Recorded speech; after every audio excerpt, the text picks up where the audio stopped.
This is Zukovsky, a town massively expanded after World War II to become the centre of Russian aircraft design, test and manufacture. It is the home of the now famous biannual MAX show, and Planes TV is making its first visit here. The dispersals surrounding the 3-mile-long runway are littered with magnificent technology of its time, some successful, some not.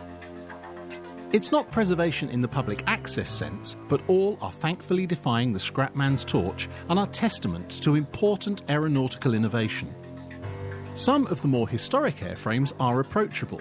The Buran space shuttle is a case in point and will hopefully become a renovated visitor attraction. This August weekend is a national holiday commemorating August the 12th, 1912, when an air division was formed within the Russian Army's General Staff. In this programme, we concentrate on the Russian aircraft types on display and historic aircraft with an important Russian connection. We are making a parallel programme called European Airshows, which covers the international visitors in much more depth. Day 1, Friday, was a rehearsal day with privileged entry for a big crowd. Day 2, Saturday, was VIP day, with heavy security relaxed somewhat after President Putin had left, and Day 3, Sunday, was shoulder to shoulder for a massive crowd. In all, the event welcomed 300,000 enthusiastic people, many from outside Russia, and Air Force commanders from over 80 countries. The organisation on airshow days was exemplary, with everyone being brought in by a fleet of 180 buses. Planes TV cameras attended on all 3 days, recording from crowdside and airside on the opposite side of the runway. Our programme generally follows the sequence on airshow days and sometimes repeats set pieces and movements as viewed from the air.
The arrival of 3 Mil-8 helicopters signified the arrival of President Putin.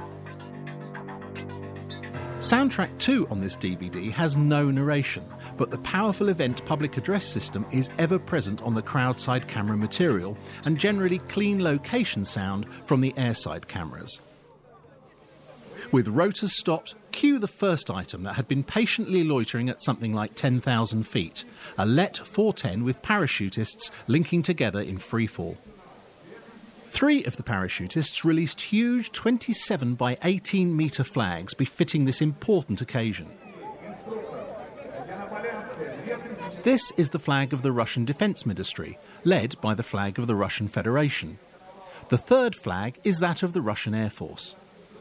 In the 100 years since the Air Force was established in the reign of Tsar Nicholas II, there has been tremendous growth in the power and influence of Russia, accompanied by considerable political changes. 1919 saw the monarchy overthrown, followed by 70 years of communism, during which time international allegiances shifted.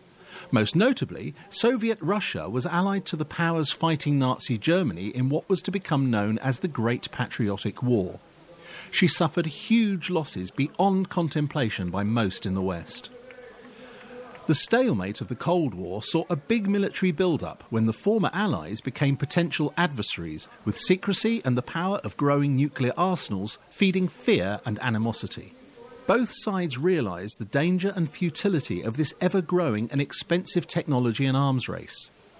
The strategic arms limitation talks were soon followed by the collapse of communism and replacement by glasnost and perestroika, or friendship and reconstruction. A direct effect was a considerable reduction in military aviation development.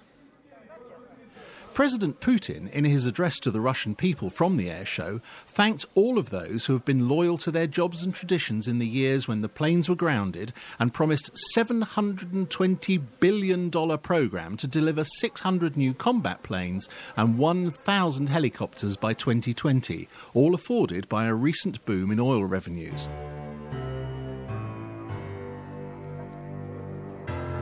The show proper began with historic aircraft types. The European delegation had been invited by the Russian government and managed by the well-known historic aircraft collector and restorer Boris Osiatinsky. Representing the earliest days of Russian aviation is this Tulin-A Blériot. It was rebuilt with an original 1908 seven-cylinder Gnome Omega 50-horsepower rotary engine by Michael Carlson from Sweden. He is also flying it today.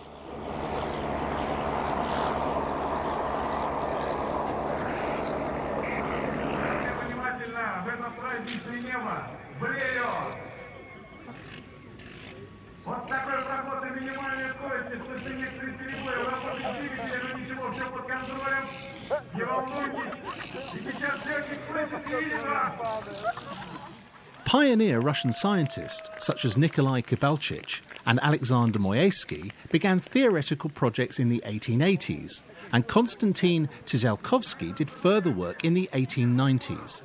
In 1904, Nikolai Zukovsky established the world's first aerodynamic institute in Kashino near Moscow.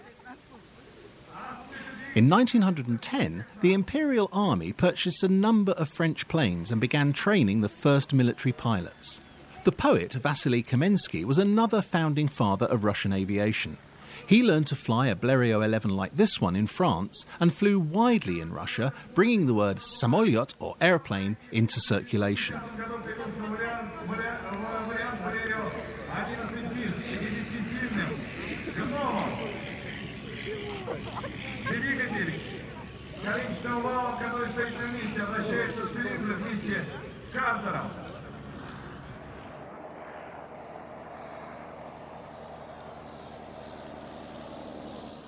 On August 12, 1912, the Special Body of Military Control of Aviation and Aeronautics was established in the Russian Armed Forces.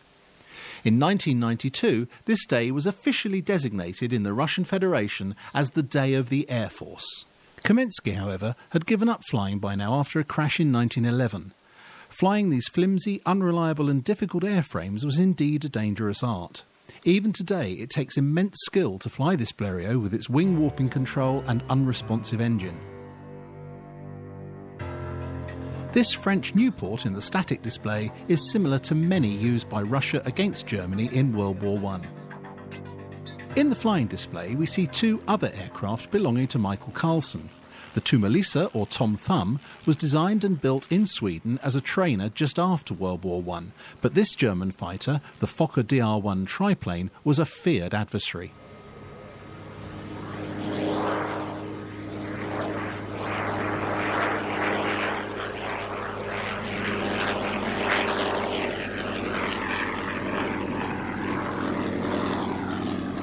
By the beginning of World War I, Russia had an air force second only to France, with 263 aircraft in 39 detachments, but only for reconnaissance and coordination of artillery fire. By December, aerial defence of the capital of Russia, Petrograd and its environs, had been created, and so had a squadron of Ilya Muromets bombers for use against the German and Austro-Hungarian armies. Their designer, Igor Zukovsky, became an aviation legend, but not in Russia.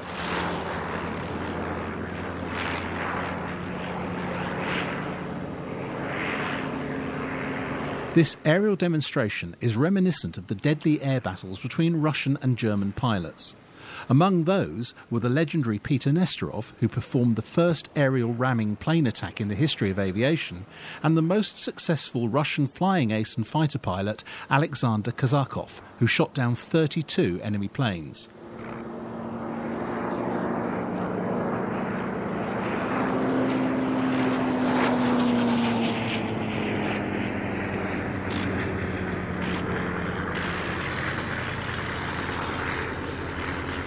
It has to be said that the war did not go well for Russia, and following significant setbacks on the Eastern Front and the economic collapse in the rear, military aircraft production fell far behind Russia's rival, Germany.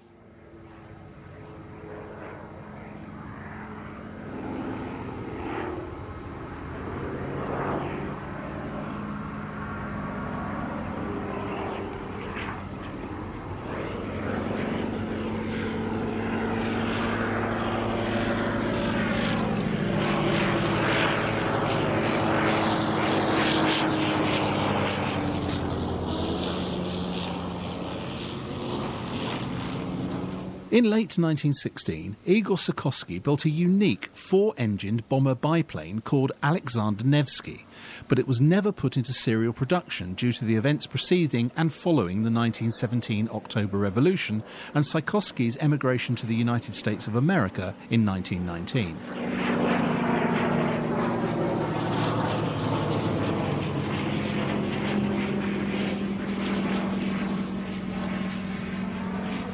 After the Russian Revolution of 1917, the Imperial Russian Air Force was succeeded by the Workers' and Peasants' Air Fleet with the status of a main directorate on May the 24th, 1918.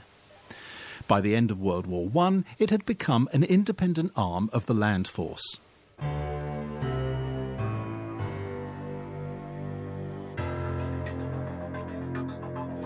Next on show is the Polikarpov P-02. As in most countries, 2 decades after the start of World War I, aviation technology had hardly advanced, with low-powered fabric and string biplanes still predominating.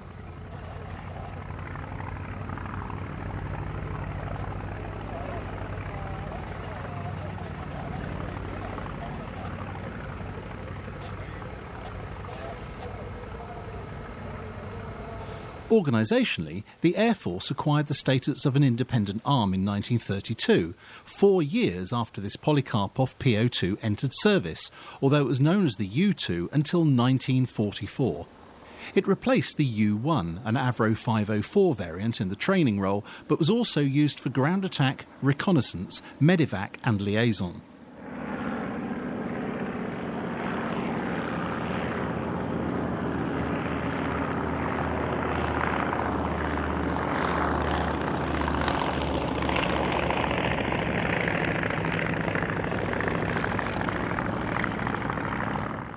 It was an extremely successful aircraft, but there are no accurate figures on how many were actually built.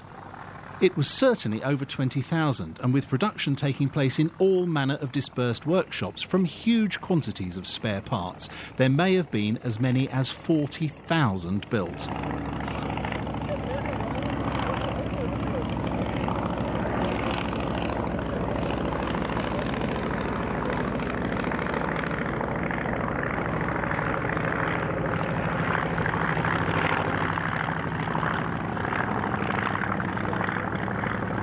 The official production line in Russia ended in 1952, but continued under licence in Poland until 1959, making it the most produced biplane in history.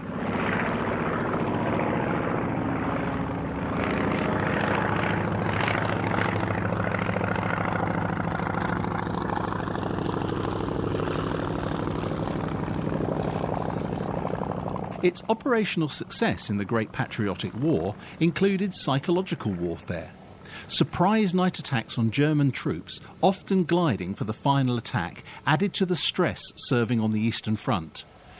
The female pilots, known as the Night Witches of the 588th Night Bomber Regiment, had a particularly demoralising effect and earned numerous Hero of the Soviet Union citations. Many of the surviving pilots had flown nearly 1,000 combat missions by the end of the war. Even in the Korean War, it was successful in the same role, attacking and destroying F-86 and F-51 aircraft on the ground. Despite widespread deployment of radar, the fabric and wood construction of the PO-2 made it almost invisible. Praise of sorts, it was in the Soviet Air Force ranks long enough into the Cold War to merit a NATO codename, Mule.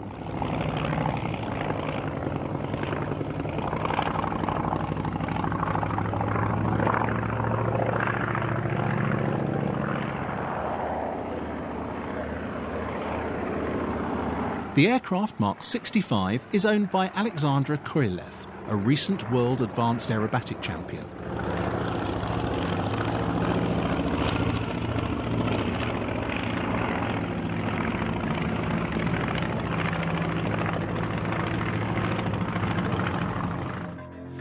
A family of Polikarpov biplane fighters, variously designated the I-15, I-152 and I-153, grew up from the I-14 of 1932 and was dogged by a series of backwards and forwards design changes. The official name, I-15, became I-15 bis after development, bis meaning second, but it is generally referred to as the I-152. It is one of those we see here. The I-153 was a further development with retractable undercarriage.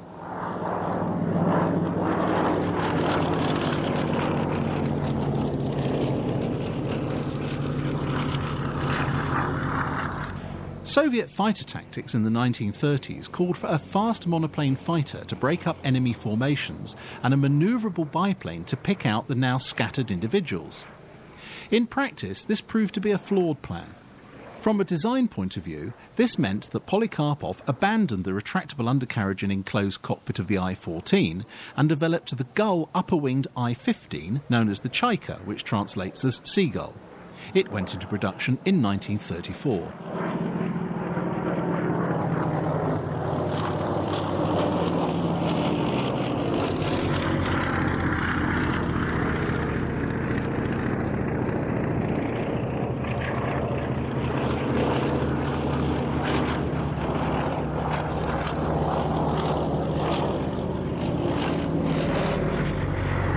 The redesigned I-15 bis that we see here proved heavier and less manoeuvrable and failed its acceptance trials, but despite this was still ordered into production. In 1937, 4 volunteer squadrons equipped with the original gull-wing I-15 were sent to help China after the Japanese invasion. They were superior to the Japanese biplanes used at the time and held their own against the new A5M2 monoplanes, the forerunner of the famous Zero.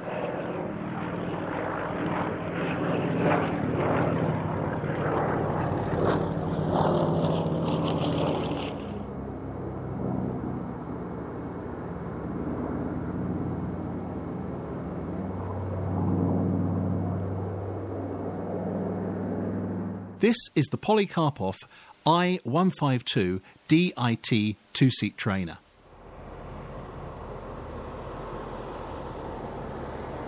The original I-15 also proved successful in combat in the Spanish Civil War, where it became known as Cheto or Snubnose. Large numbers were flown initially by Soviet pilots with fake Spanish names. Later, they trained many volunteers of various nationalities, including several Americans. They flew monoplane I-16s, but both were increasingly outclassed by new enemy monoplanes like the Messerschmitt Bf-109 and Fiat G50. Indeed, even the obsolescent Fiat CR-32 biplane fared well in dogfights with the monoplane I-16. The latter's tactics did not take advantage of the type's higher speed. This led to a flawed decision to develop the I-153 version with retractable undercarriage rather than concentrate on monoplane fighters that would soon dominate aerial combat.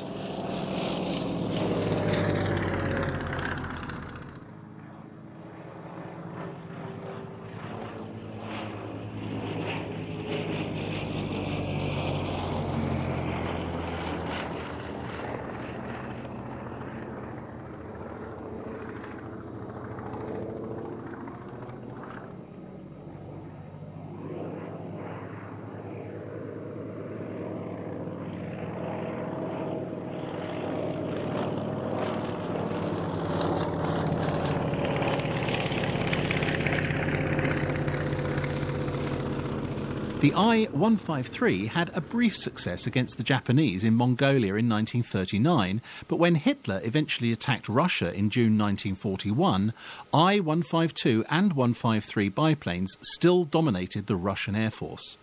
Most were destroyed in the first few days of the war, but the survivors had to remain in frontline service until more modern types could replace them. Their latter role was ground attack and night bombing.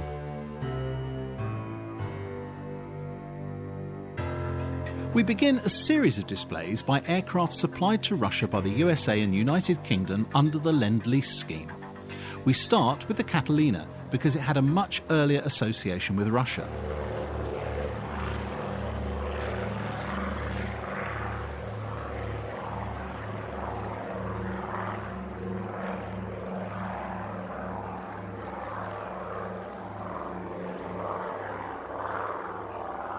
In 1937, the Soviet government bought Consolidated's first commercial PBY second-hand for $230,000, more than twice the brand-new price, to search for Sigismund Lievinesky and his crew who disappeared during a flight across the North Pole. Sadly, they were never found, but the aircraft flew 19,000 miles in bad weather over difficult terrain, heavily loaded with fuel and supplies, and impressed the Soviet government. It was converted for military use, and the government got its money's worth through a distinguished service that ultimately included the search for survivors of the convoy PQ-17 before it was shelled and destroyed by a U-boat whilst at anchor.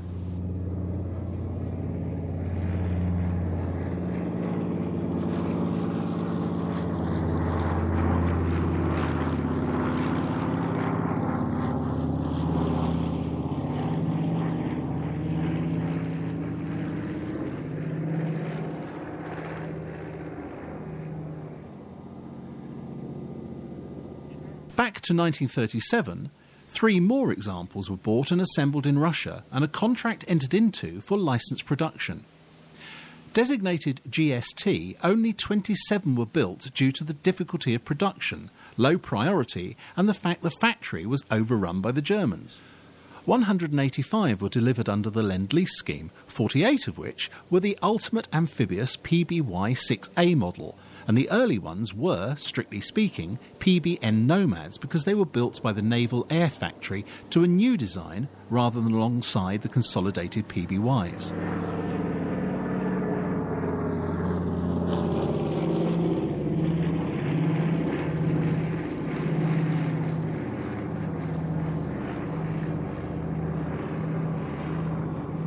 The Catalina was the most successful flying boat of the war by far, mainly thanks to its huge range.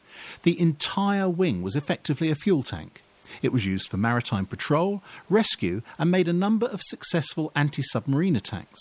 Russia also used it to deploy agents and special forces troops, most notably to help establish new communist regimes towards the end of the war. Many were re-engined and used well into the 1950s. There are rumours that 1 or 2 still exist. This particular Catalina is from Duxford and operated by Plain Sailing.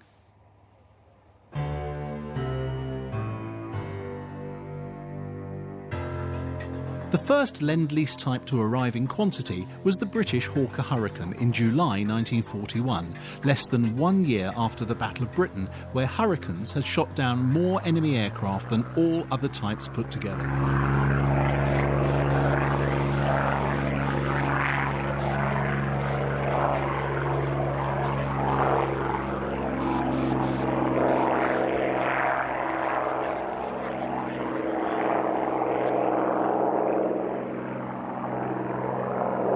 The reason that Russia needed these modern aircraft was partly because so many of their own aircraft had been destroyed in the German assault of June 1941, but also because of their lack of preparedness for war. Stalin's purges of the 1930s had seen large numbers of military commanders executed, so the potential leaders were just not there to assess and manage the necessary defence strategy.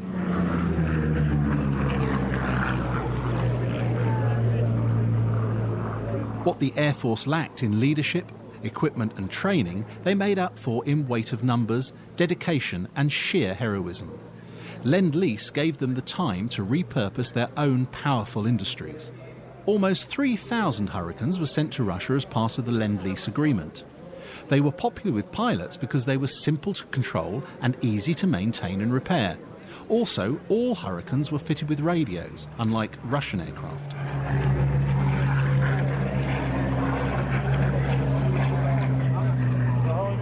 However, technology moves on rapidly in wartime, and they were soon outdated as fighters and so overhauled and retasked for ground attack.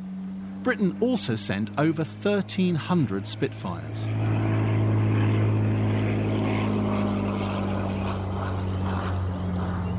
This Hurricane has made the long flight here from Duxford in the UK. It is owned and operated by the Historic Aircraft Collection and flown by David Harvey.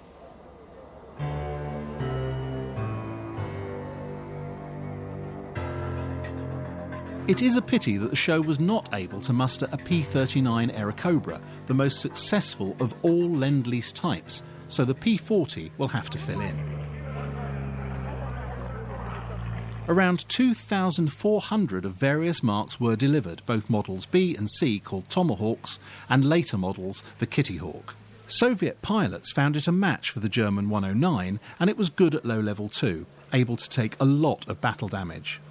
But as with other Western types, it was not up to the Russian winter, and there were problems with batteries, tyres, coolant, oil and hydraulics, all made worse by the lack of Russian language maintenance manuals.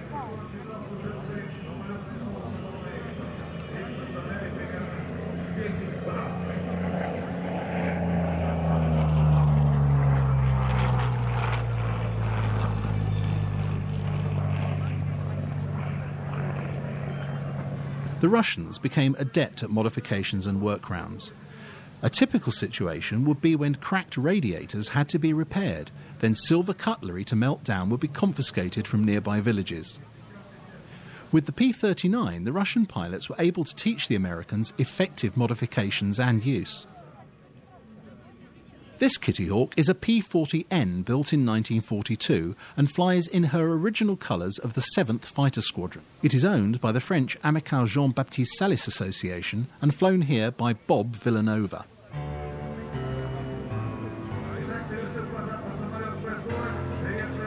The P-51 Mustang was one of the most successful fighters of World War II, but only just qualifies for inclusion here. Only 10 examples were delivered to the Soviet Union under Lend-lease. These were Mark I's from the RAF. They were tested, but the Russians found they underperformed compared to contemporary Soviet fighters, so relegating them to training units.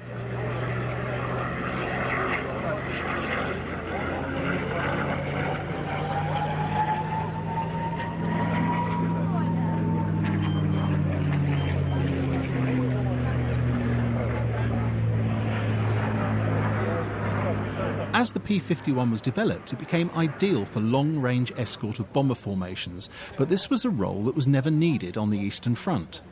Nonetheless, the P-51 was a regular visitor to the Soviet Union from June 1944 on the famous shuttle missions. It escorted huge numbers of B-17 bombers, landing after their missions in the Ukraine for refuelling and rearming for another mission on the return leg. P-51s abandoned in the operations were subsequently repaired and returned to service in Russia. There is some evidence of their use against Finland, but as with the earlier deliveries, they were mainly used in support roles. This is another aircraft owned by the French Amical Jean-Baptiste Salis Association and flown here by Captain George Perez. The original aircraft that this one depicts, that of top ace Major Leonard Kit Carson of the 357th Fighter Group out of Leiston Airfield in the UK, may well have taken part in the shuttle missions. Another aircraft used extensively in the West but only supplied in limited numbers to the USSR was the North American AT-6 Texan. Just 82 of these advanced trainers assisted in the massive job of training the hundreds of thousands of aircrew.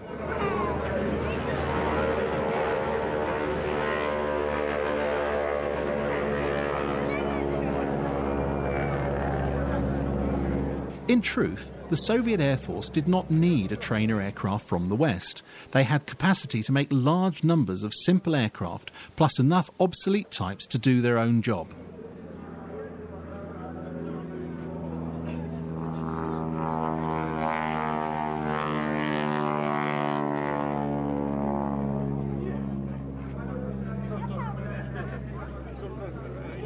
The North American Aviation T-6 Texan was a single-engine advanced trainer aircraft used to train pilots of the United States Army Air Forces, United States Navy, Royal Air Force and other air forces of the British Commonwealth during World War II and into the 1950s. The T-6 is known by a variety of designations depending on the model and operating air force. The US Army Air Corps designated it the AT-6, the US Navy, the SNJ, and British Commonwealth Air Forces, the Harvard, the name it is best known by outside of the United States. It remains a popular warbird aircraft. This particular example is based in Sweden and was built by Nordun in Canada.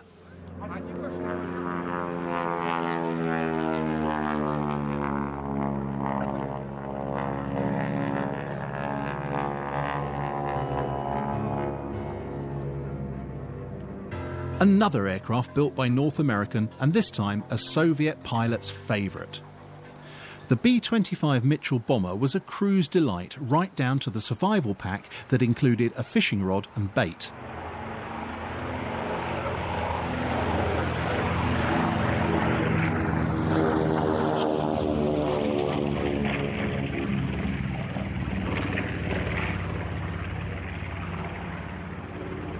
The maintenance manuals were in indecipherable English, but the humorous cartoon-style drawings were a hit with the Soviet engineers.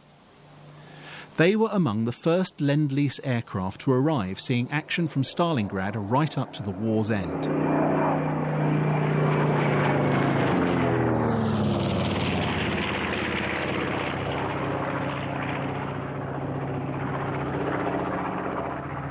In all, 862 aircraft were supplied, supplemented by several operated by Allies and forced to land in Russia.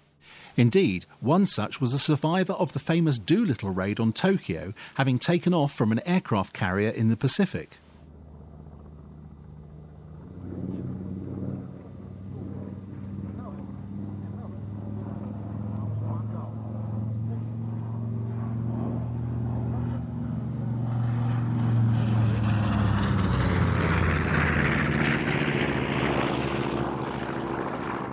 In conjunction with the similarly configured and more numerous A-20 Havoc, they were used for ground support and tactical daylight bombing.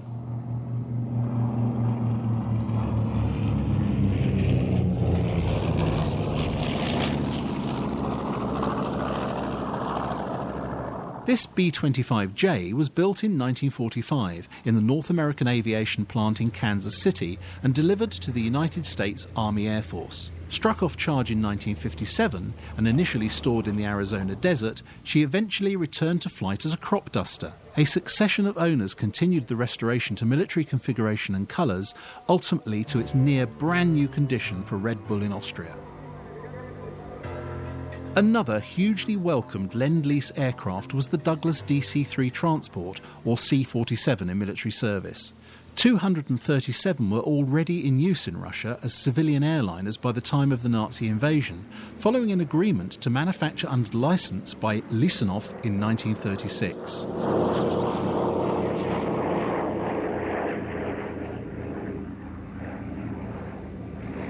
Outwardly, it appeared identical to the DC-3, but there'd been over 1,200 design changes, mostly to convert them from imperial to metric.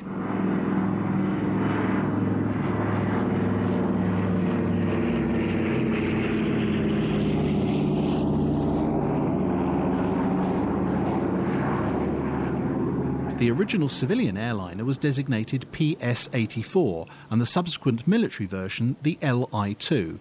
As many as 6,000 had been built when production ended in 1950. The original plant was overrun by the Nazis at the start of the war, so Lend-lease aircraft filled an important gap until the new Tashkent factory was ready.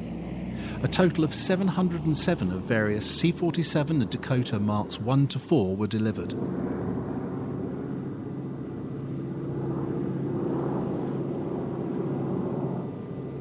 Another big difference between the C-47 and the Li-2 was that the latter was armed with machine guns and some versions had bomb racks and a dorsal gun turret. Smaller bombs were carried inside the fuselage and thrown out of the freight hatch by the crew. They served long enough into the Cold War to earn the NATO codename CAB.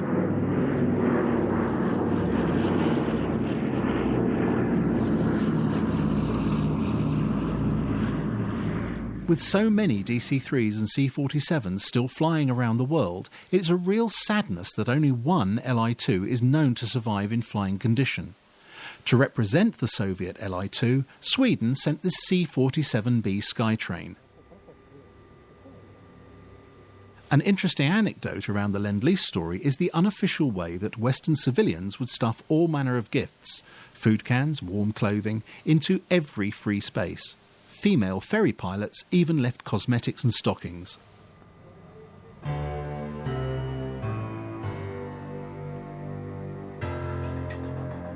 In 1938, it was decided that a fast, high-altitude interceptor was needed.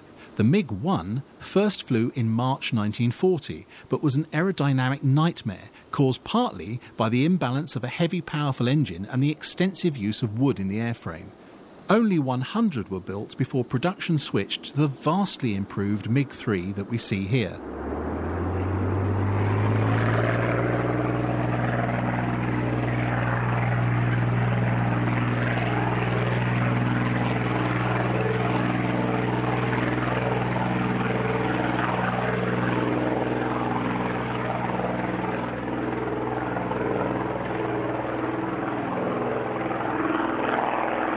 Nearly 1,000 MiG-3s were in use by the start of the war, but there were less than 500 trained pilots.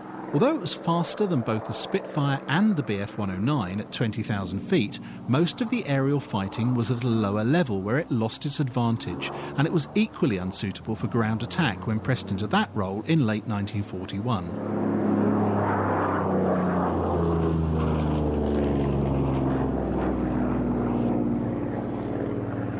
They were, however, easy to maintain in the field and simple and economical to mass produce, but poor production quality resulted in the head of the Air Force Scientific Test Institute being executed.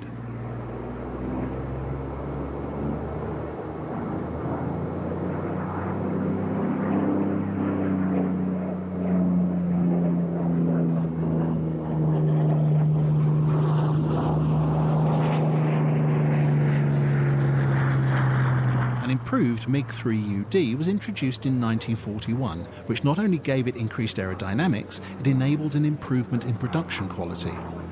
Designer Mikhail Gurevich was awarded the State Stalin Prize for his contribution to aviation.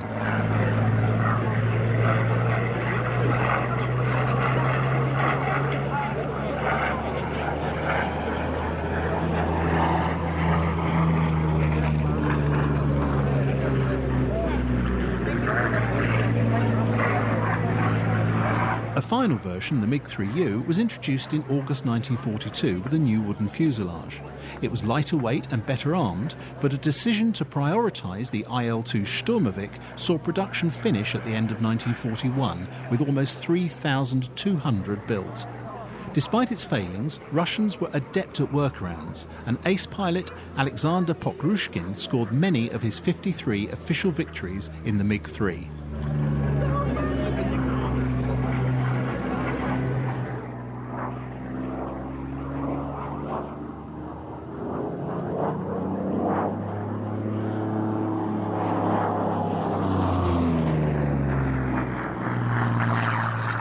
There are 3 MiG-3s flying today, and all were rebuilt by the Russian company Avia Restoration, using the American Allison engine of the P-39, P-40 and early P-51s.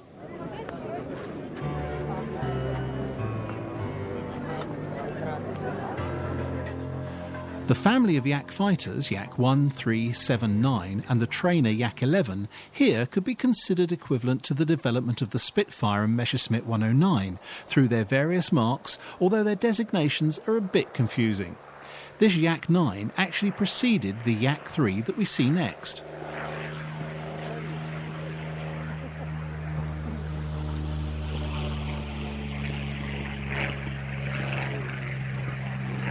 Total production of the Yak fighters was 36,716, which actually beats the 35,000 Bf-109s generally considered to have been the most produced fighter ever.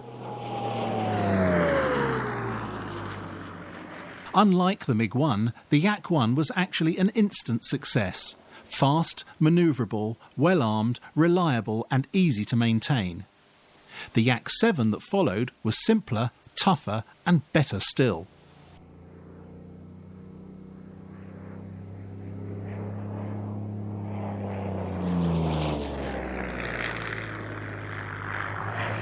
This Yak-9 was lighter and had an all-round vision canopy.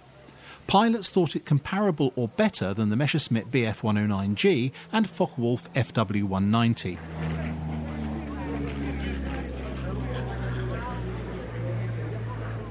(16,769) were built up to 1948, making it the most mass-produced Soviet fighter of all time. It first saw combat in the Battle of Stalingrad in 1942 and excelled at all of its variety of roles, from ground attack to long-range fighter escort.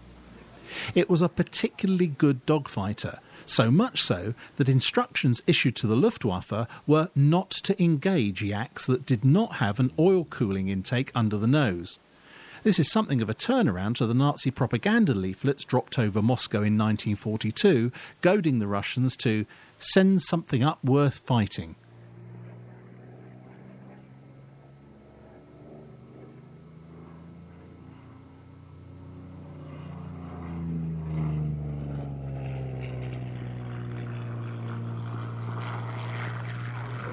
The famed Free French Normandy-Niemen units were equipped with Yak-9s and earned such a reputation that the Germans instructed that any French pilots captured should be executed. The unit lost 87 aircraft and 52 pilots, but shot down 273 aircraft, with numerous trains, trucks and vehicles destroyed, plus 2 E-boats.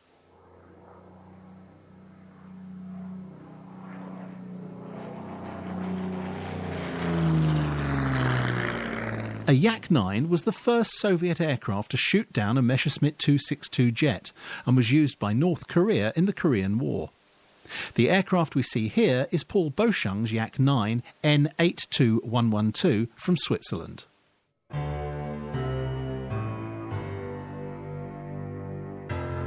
The last of the piston-powered fighter line was the Yak-3, and this particular model was the last of those, French-registered Yak-3 UTI in the markings of Soviet ace Ivan Kozydub. He survived the war with 62 individual aerial victories, making him the top-scoring Allied fighter pilot of World War II. Normandy-Niemen pilot Marcel Albert, the official top-scoring World War II French ace, regarded the Yak-3 as a superior aircraft to the Supermarine Spitfire and P-51D Mustang.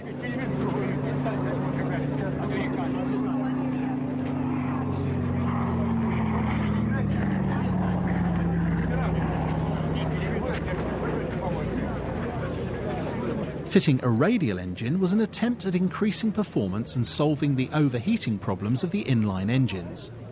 This worked, but was too late for action in World War II. However, in 2011, a modified replica Yak-3U beat the world speed record for under 3,000 kilogram piston-engined aircraft, reaching 407 miles an hour and unofficially 415 the next day.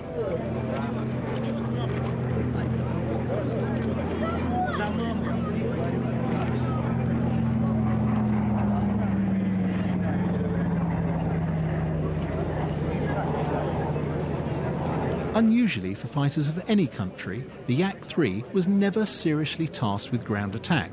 Such was its success as an air-to-air fighter.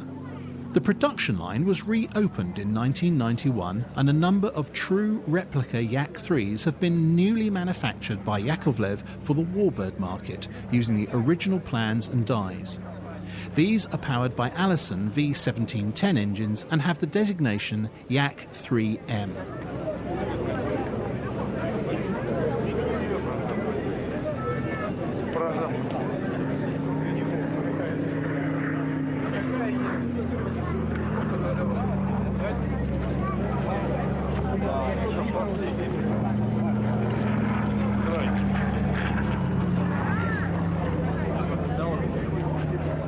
The Yak-11 tandem two-seat trainer served the Soviet Air Force and air forces of 20 or so other Soviet-influenced countries up until 1962.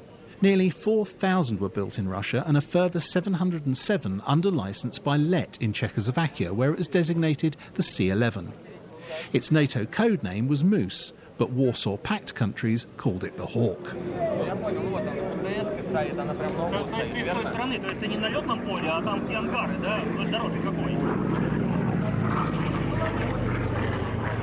Yak-11 set several speed records and were used in combat, most notably by North Korea, with one being the first North Korean aircraft shot down by US forces in 1950. East Germany used the Yak-11 to intercept unmanned reconnaissance balloons.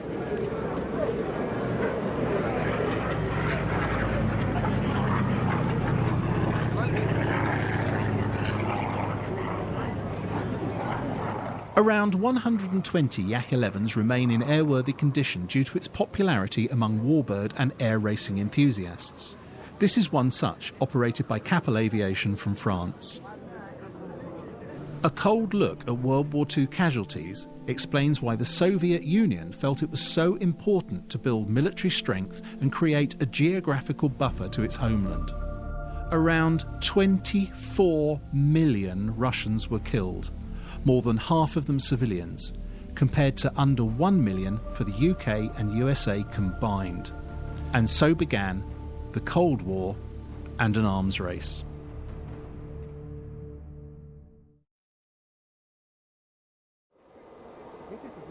Over 12,000 MiG-15s, NATO codename Faggot, were built in the USSR.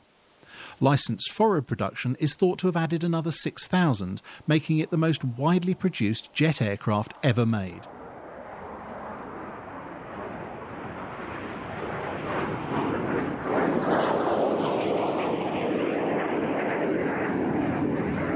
Its predecessor, the MiG-9, had engines based on captured German designs that were just as unreliable when in Russian jets. To Stalin's astonishment, the British Labour government agreed to supply the successful Rolls-Royce Nene engine. This was promptly reverse-engineered to make the Klimov VK-1.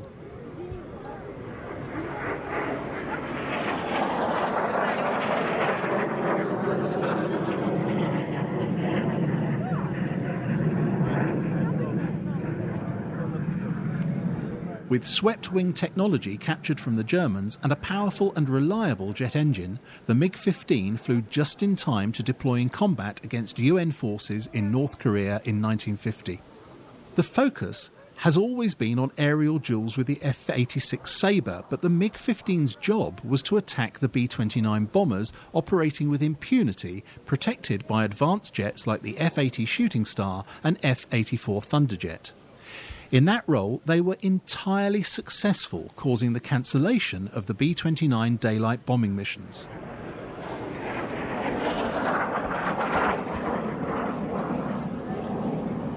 They were so successful too against the straight-wing jets that the F-86 Sabre was rushed to the theatre. Kill claims on both sides were exaggerated and are still being researched, but consensus seems to be that the MiG was the better aircraft, but US pilots had better tactics.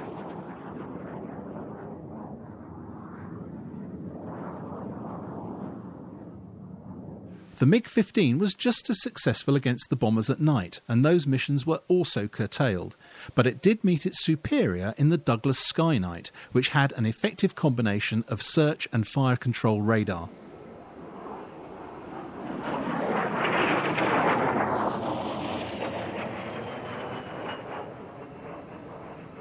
After a long restoration, this two-seat MiG-15 UTI trainer, NATO codename Midge, flew again just 3 weeks before the show. It's flown by the distinguished test pilot Ildis Eksanovich Kiromov.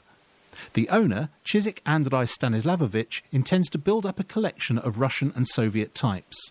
The MiG-15's legacy is the lineage that followed: MiG-17, 19, 21, 23, 25, 29, 31 and 35.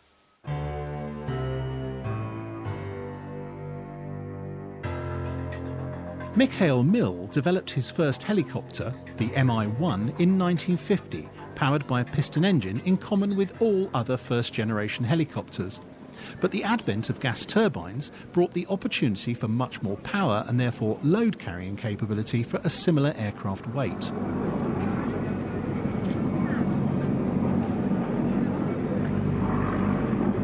The Mi-2 was basically the Mi-1 with 2 gas turbines above the cabin, thus permitting much more space for payload.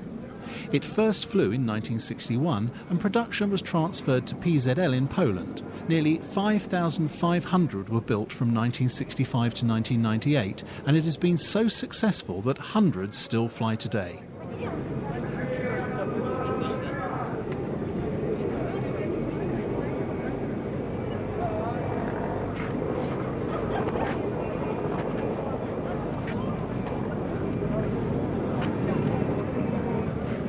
There were 4 principal versions: passenger transport with ultimately up to 10 people, cargo including 4 patients in the medevac role, crop spraying and close air support armed with rockets, cannon and machine guns. Its NATO reporting name is Hoplite.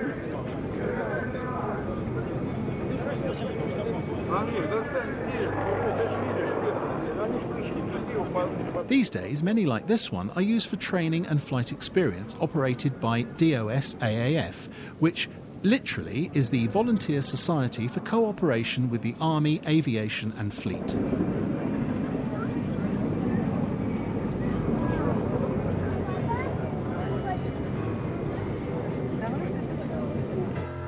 Taking us right up to date now is the first of the displays from the present-day Russian Air Force. With over 4,000 aircraft and 170,000 personnel at 61 bases, it is the second largest air force in the world. It is currently under the command of Colonel General Alexander Zelin.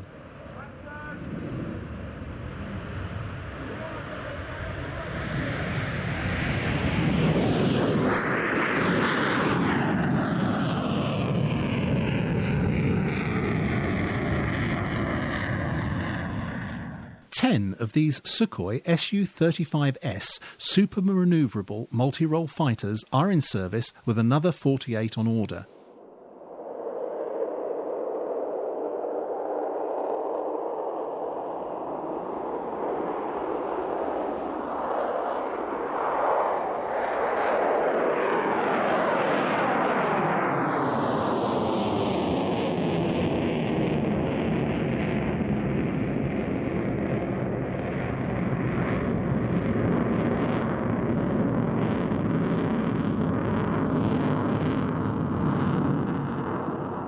NATO designate this the Flanker E, and it is the latest in a line of successful flanker designs that were first introduced nearly 30 years ago.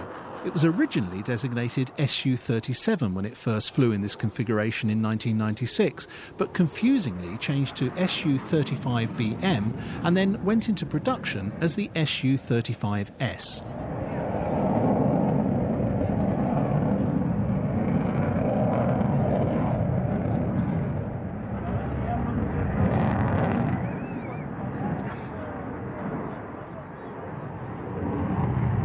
Besides improvements to its aerodynamics, avionics and engines, the difference that first earned it the Su-37 name and differentiates the Su-35S from the Su-35 is the two-dimensional thrust vectoring in pitch plane, with a range of plus or minus 15 degrees, enabling it to perform manoeuvres like this. Just watch.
It has substantial sustained supersonic cruise capability, which gives it an enormous energy advantage against conventional air combat fighters and carries the full spectrum of Russian air-to-air and air-to-ground guided weapons. There is a great export potential for this aircraft, and there have already been discussions with Venezuela, Brazil, India, Egypt, Malaysia, Algeria, and even US-aligned Australia. China is very close to signing an agreement, but since their interest is primarily the engine, there is concern in Russia about reverse engineering.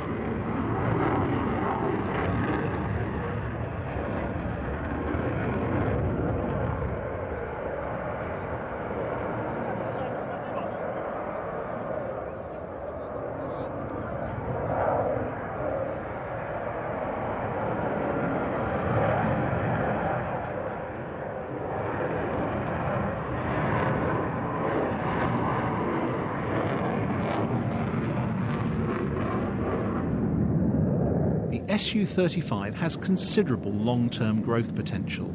It is likely that it will become the platform for the first Russian-built large-aperture AESA radars, as well as the R-172 very long-range air-to-air missile.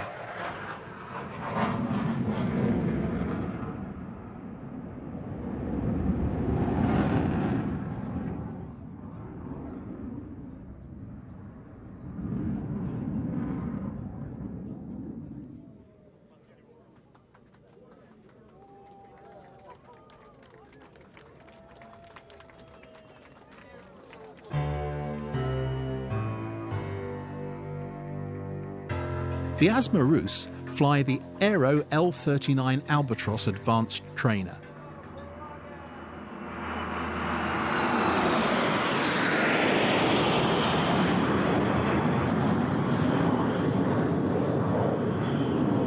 They formed at the Vyazma Air Force Training Center in 1987 and have flown more than 300 displays. They became a civilian team in 2012, operating within DOS-AAF.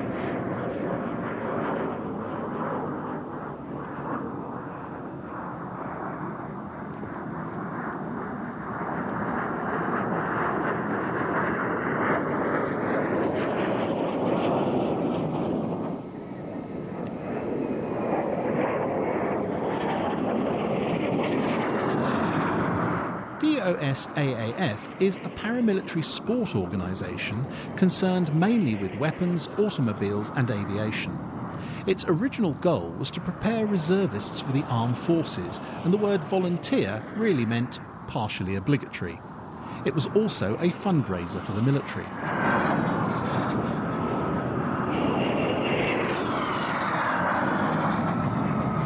The L-39 was built in Czechoslovakia and widely sold around the Eastern Bloc and beyond. Unusually, it was never given a NATO reporting name. Of the 2,800 built, more than 2,000 were supplied to the Soviet Union, and these were passed on to successor states when the USSR broke up. Today, the L-39 is operated by both the Russian Air Force and DOS-AAF.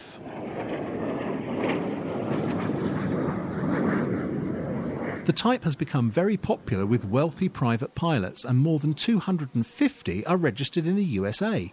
Several civilian aerobatic teams operate them too. You can actually buy a flight with Vyazma Rus.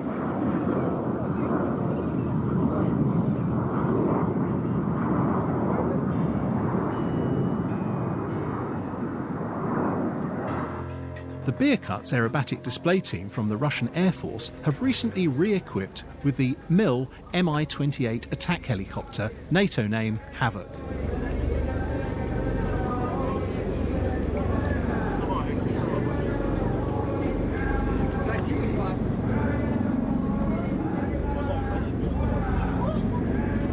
The team was first established in 1992 with the Mi-24 Hind, an aircraft that has a lot of commonality with the Mi-28. It was this commonality and a new all-weather capability that saved it from a 1992 decision to cancel the project, and now both it and its competitor, the Kamov Ka-50, fulfill the attack helicopter role.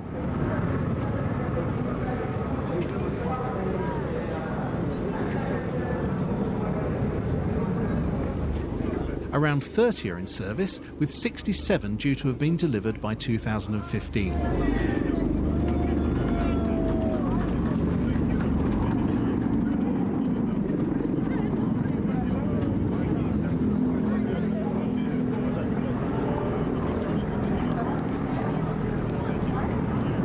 It was designed to fulfill the same role as the American AH-64 Apache, but with the added capability of accommodating 3 extra people, most likely other rescued aircrew. But it does not have the troop transport capability of its predecessor. Standard armament is the 30mm chain gun in the nose barbette, clearly seen here, which, depending on the ordnance chosen, has a rate of fire of up to 550 rounds per minute and up to 2,500 metres range. In addition, a variety of unguided rockets are being upgraded to laser guiding. The pilot designates the target with his helmet-mounted display, and the navigator weapons officer fires the weapons. Each sit in their own heavily armoured cockpit with a windshield capable of withstanding heavy caliber bullets.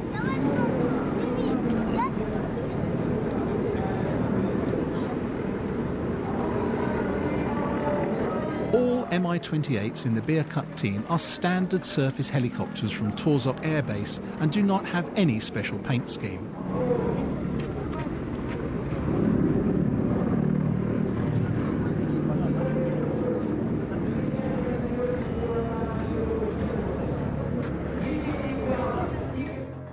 The first of the civilian aerobatic displays is by a DOS AAF Sukhoi Su-31.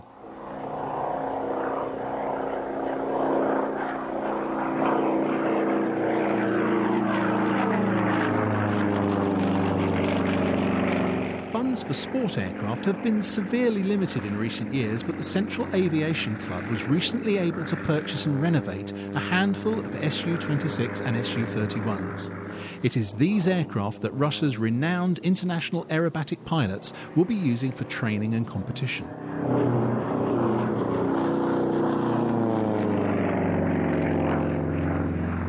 This is a far cry from the times when no expense was spared to develop a world-beating aerobatic monoplane, and the prototype Su-26 first flew here at Zukovsky in 1984. With modifications that saw it designated Su-26M, Soviet pilots won first place in nearly half the World Aerobatic Championship classifications in 1986. International interest and sales followed, resulting in a 2-seat trainer, the Su-29.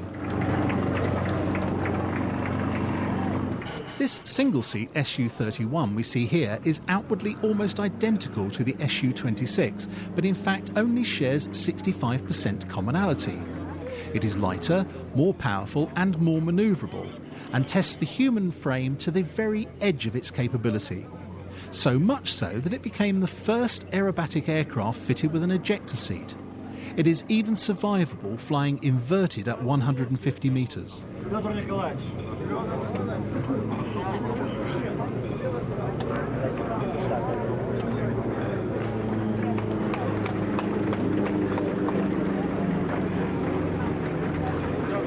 More than 150 Su-26, 29 and 31s have been built, the vast majority being exported. It was the first Russian type ever to be sold to the USA.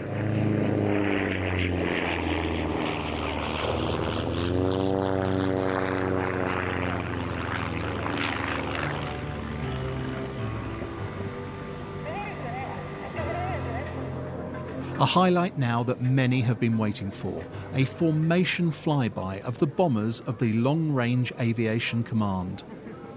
First to fly through is the Tupolev Tu-22 M3 Backfire, a long-range supersonic swing-ring strategic and maritime strike bomber. Around 500 are thought to still be in use.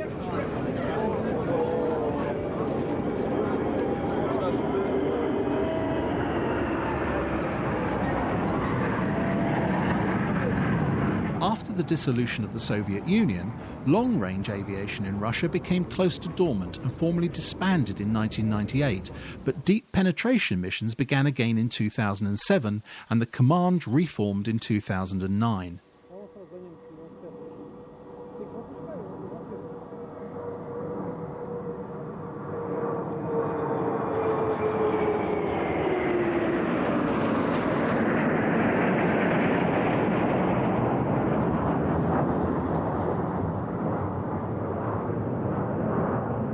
Next, the distinctive rumble of 12 Kuznetsov turboprops driving huge contra-rotating propellers, the awesome and iconic Tupolev Tu-95 MS Bear.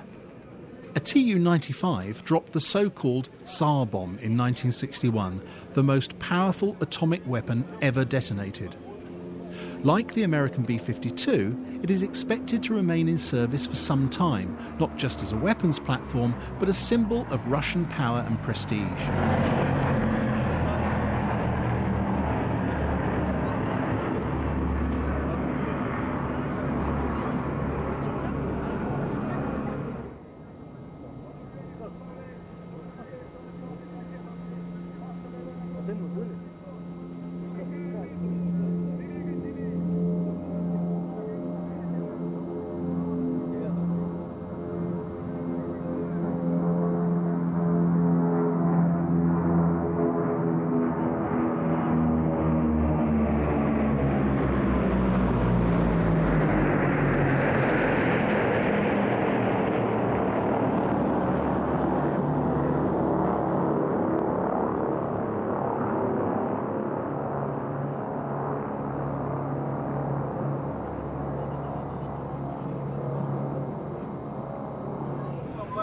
Last is a flight of Tupolev Tu-160 Blackjack bombers, the biggest military aircraft in the world, the biggest supersonic aircraft and the biggest swing-wing aircraft. The names of Russian heroes are prominently displayed on the nose, and the anti-flash white finish has earned them the nickname White Swan.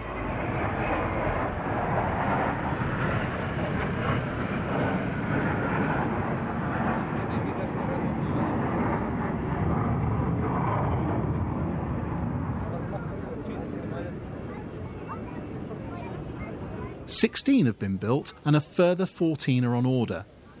In recent exercises with Tu-95s, several aircraft launched their entire load of 12 cruise missiles.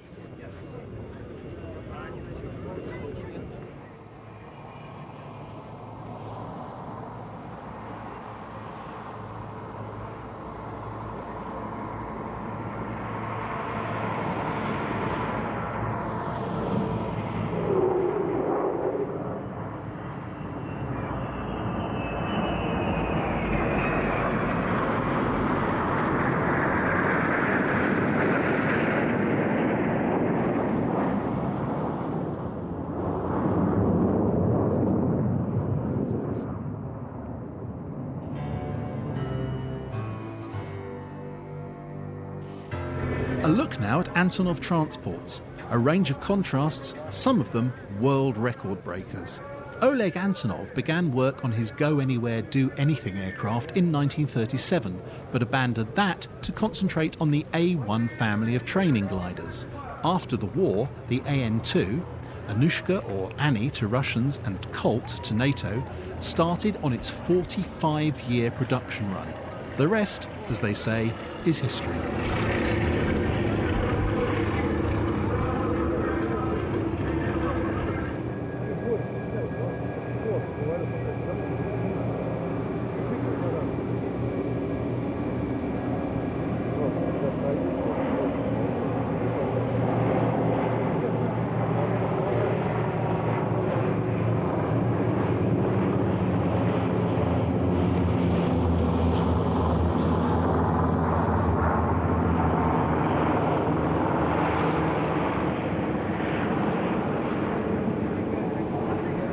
The AN-26, NATO codename Curl, is a development of the successful rough field transport AN-24, but now with a cargo ramp and equipment for paratroops.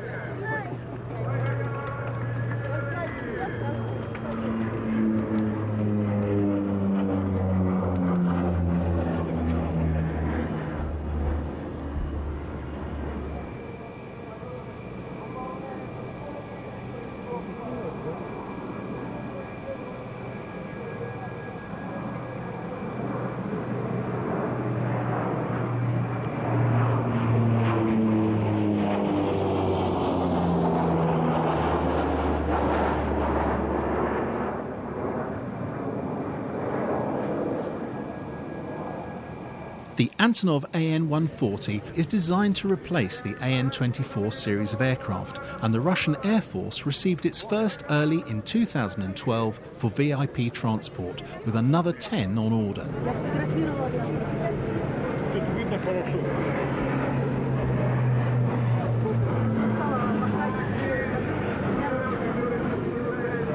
It can carry up to 52 passengers or can be used for patrol and military transport.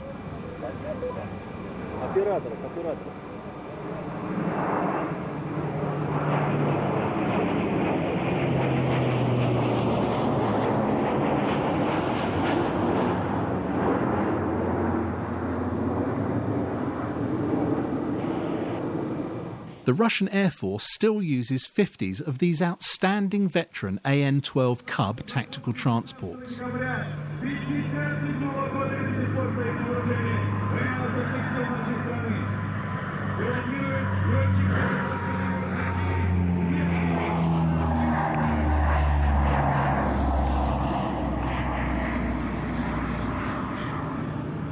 It first flew in 1957 and is widely used around the world by cargo airlines and air forces. A reverse-engineered copy is still in production in China.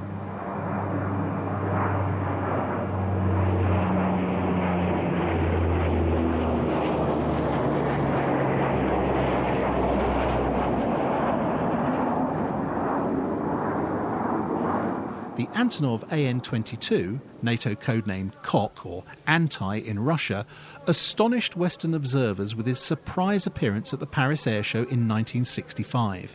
It was the biggest aircraft in the world at the time and remains the biggest turboprop aircraft ever built. It was due for retirement, but demand for its successor, the AM-124, has resulted in a life extension for 6 of these Leviathans until 2020.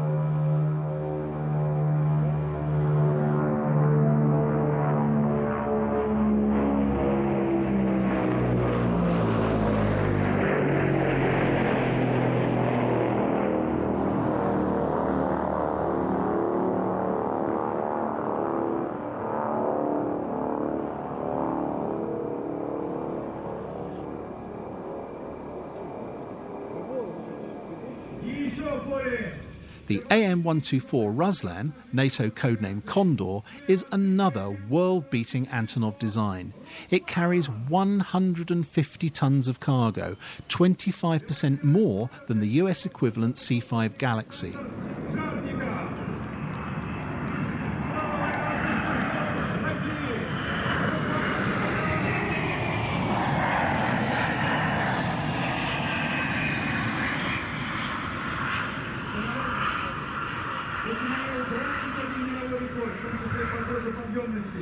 It has recently had a new lease of life and extended production run, such is the worldwide demand to transport outsized cargoes. It was the biggest aircraft in the world until Antonov smashed that record with the 6-engine version, the AN-225. It is a pity that we were not able to view that here.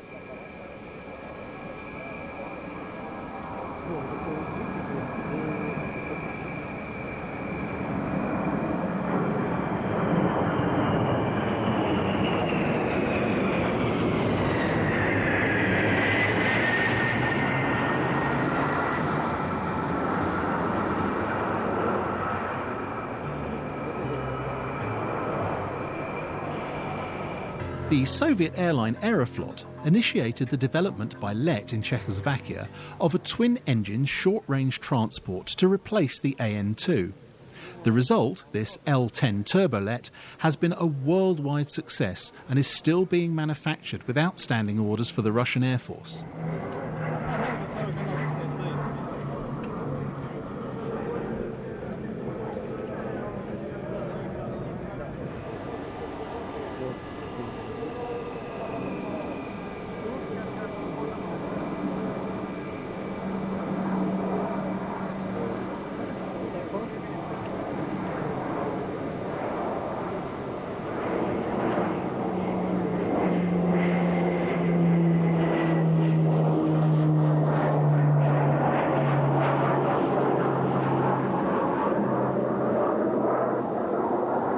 Nikita Khrushchev was said to be so impressed by the French Caravelle airliner that he ordered work on what was to become the successful and widely exported Tupolev Tu-134, NATO codename Krusty.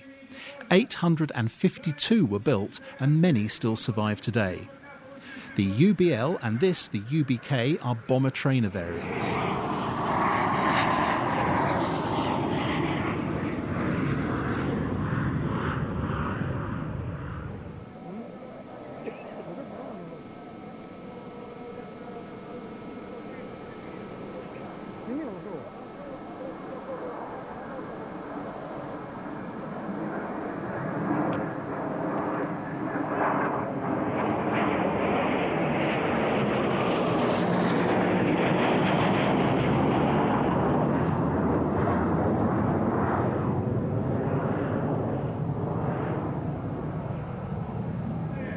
The Ilyushin IL-76 is a medium-range military transport aircraft known as Candid to NATO.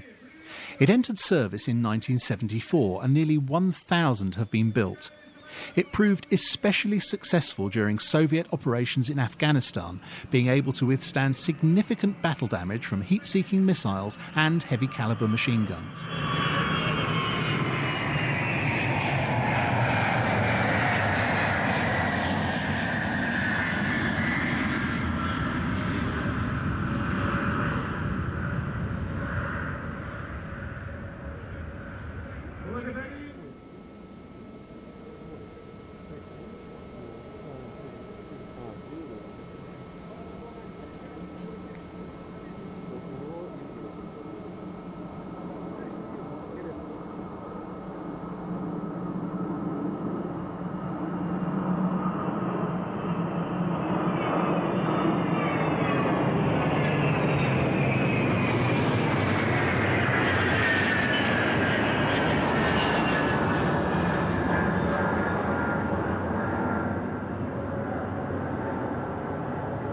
The Ilyushin IL-80, NATO codename Maxdome, is an air command post for officials and the President in the event of nuclear war. It is based on the IL-86 wide-bodied airliner, but with no windows, fewer hatches, on complex baffling inside to protect against electromagnetic pulses. The four built are based at Zukovsky near Moscow.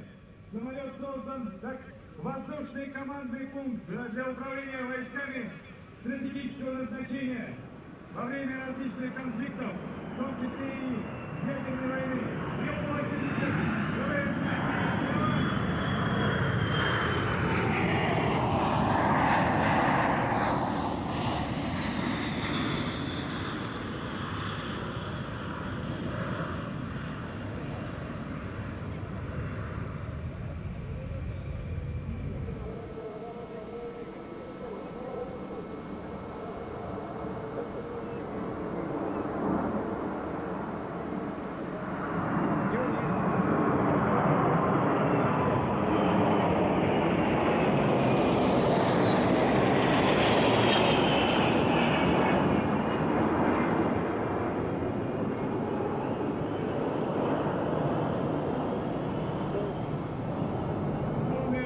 The manufacturer Berev developed this A-50 airborne early warning and control system based on the IL-76 airframe.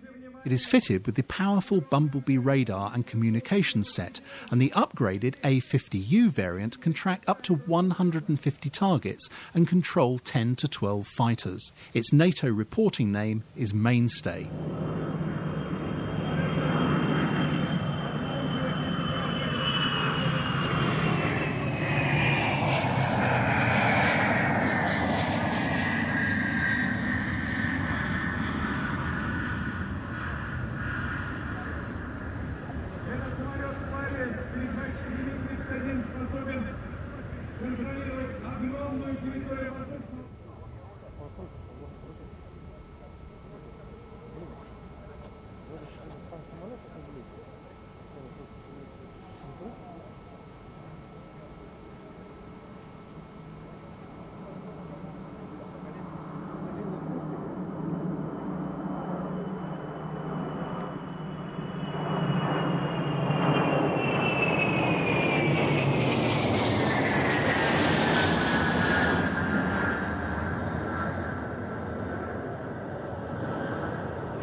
The small, fast and agile single-seat Kamov Ka-50 was designed to replace the Mi-24 Hind. It became known as Werewolf as a result of the tail markings at its debut Farnborough Airshow, but officially it was called Hokum A by NATO.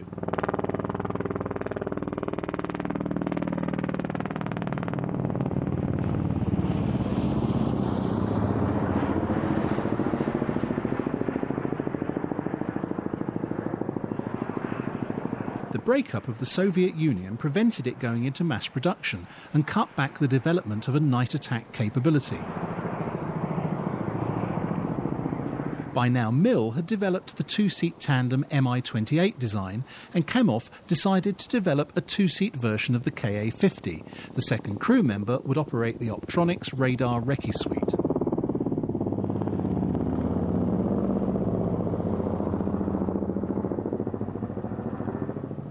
A tandem cockpit variant was built and tested in cooperation with Israel Aerospace Industries, but Kamov ultimately settled on a homegrown side-by-side design, extolling the virtues of improved cooperation between the crew members. Thus, the Ka-52 we see here was born, Russian name Alligator and NATO code name Hokum B.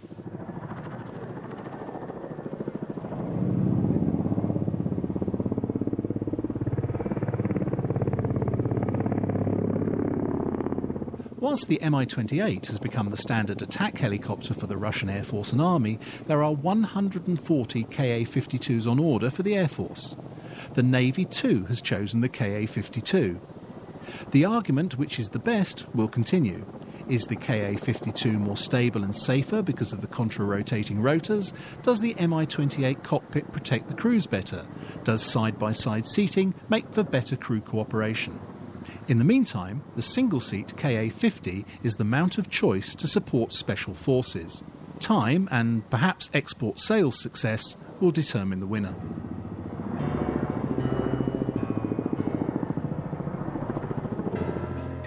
And now for the long-awaited fighter flypast. First, the Yak-130 fighter trainer and light attack aircraft. We will see a full display shortly.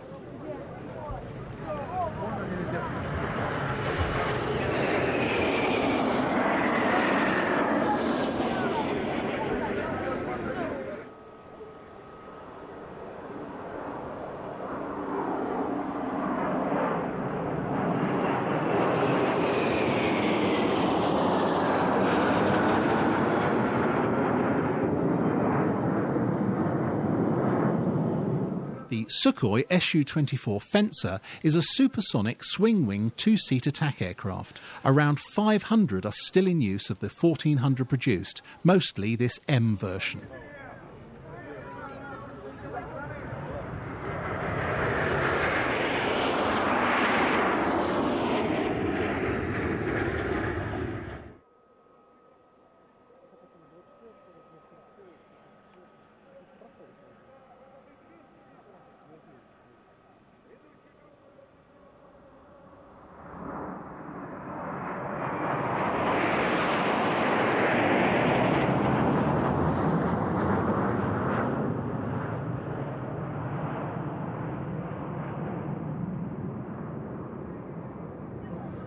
The revolutionary and record-breaking MiG-31 Foxhound. It was much feared in the 1980s due to its speed, ceiling and long-range look-up, look-down multi-tracking radar. With upgrades, it will remain in service for years to come.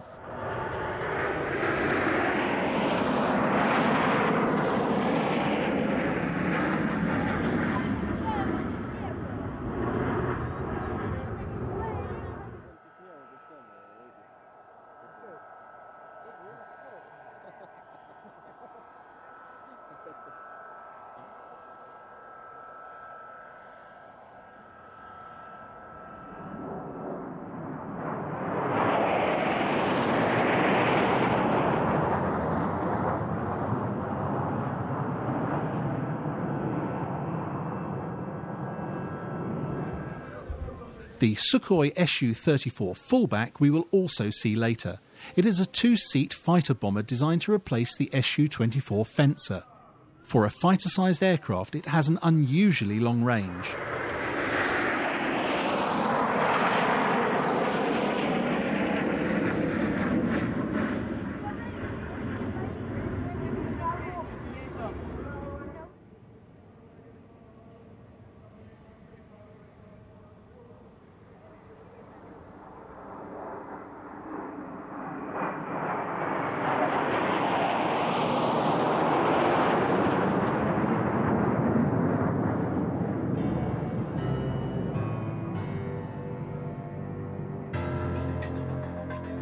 The Myshashev M55 Geophysica is the Russian equivalent of the Lockheed U-2 spy plane, except this one is unlikely ever to have been used for military spying. It was originally conceived in the 1950s as a high-altitude interceptor with a dorsal gun turret to shoot down American spy balloons. These were released in Germany and followed the trade winds over the Soviet Union to be recovered in the Pacific.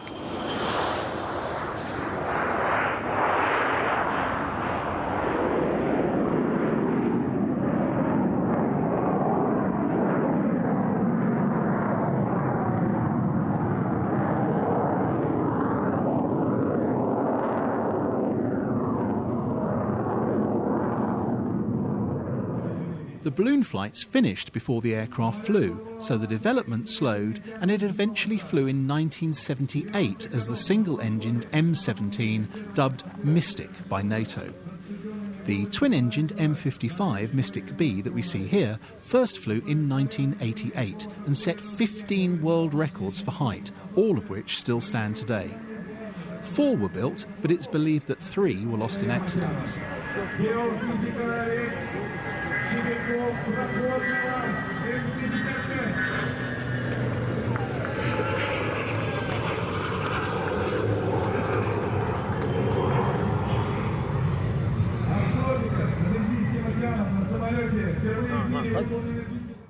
Publicly, the remaining aircraft has been involved in high-altitude atmospheric monitoring, notably the ozone layer in the Antarctic, but the aircraft were most probably used for testing side-looking airborne radar at high altitude for battlefield surveillance.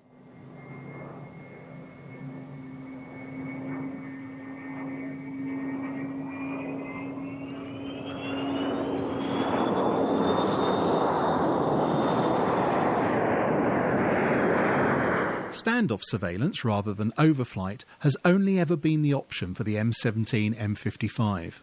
As early as 1960, a U-2 was famously shot down over Russia, and the M55, operating at similar heights, around 70,000 feet, would be too vulnerable to modern fighters or anti-aircraft missiles.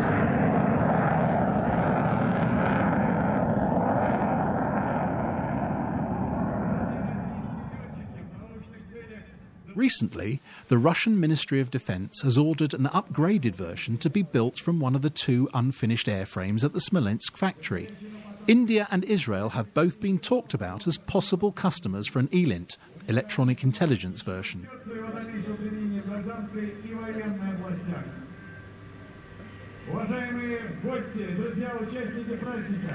От имени самолетостроителей, бесчисленцев, позвольте поздравить вас, сотрудничестве для наших пролетателей, столетием военной авиации России! Ура!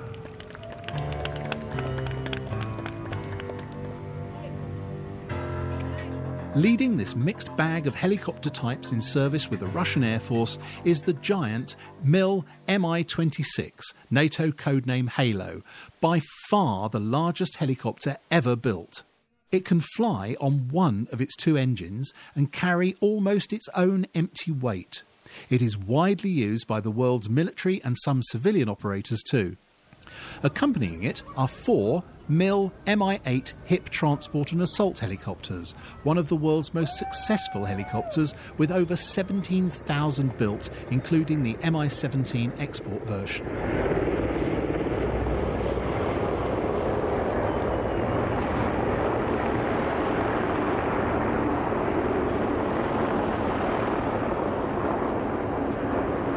Two Mi-35s follow them, the latest version of the Mi-24 Hind gunship, and bringing up the rear are 3 Kazan Ansat-U training helicopters. 40 are on order for the Air Force. This is the same formation running through from our airside camera and shown without narration.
The telltale smoke gives away the arrival of 4 MiG-29 fighters, NATO codename Fulcrum.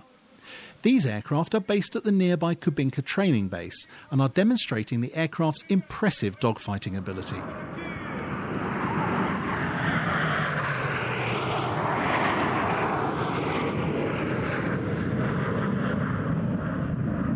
The Soviet Air Force had around 600 and about 1,000 are currently operational around the world. After the breakup of the Soviet Union, around half of the MiG-29s remained with the successor states. Today, the Russian Air Force operates around 200. The West was fully able to evaluate the MiG-29A when Germany reunified and the Luftwaffe absorbed the MiG-29s from the former East Germany.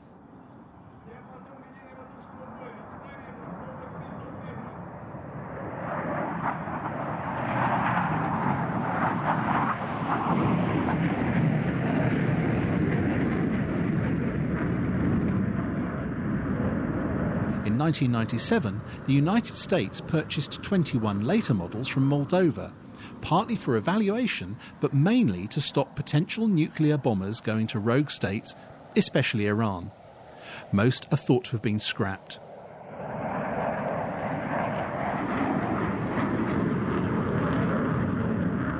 As in the days of the MiG-15 and F-86 Sabre, all aircraft have strengths and weaknesses.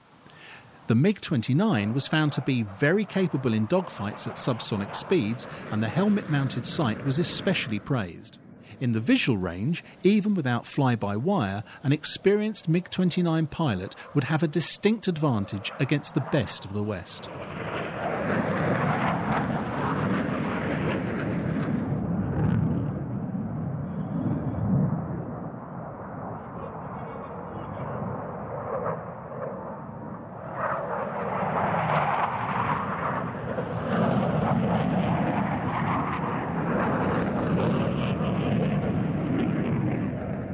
With such a good basic airframe, there's been lots of scope over the years for development, such as longer-range missiles, electronic countermeasures, a naval version, and, in the OVT, fly-by-wire and thrust vectoring.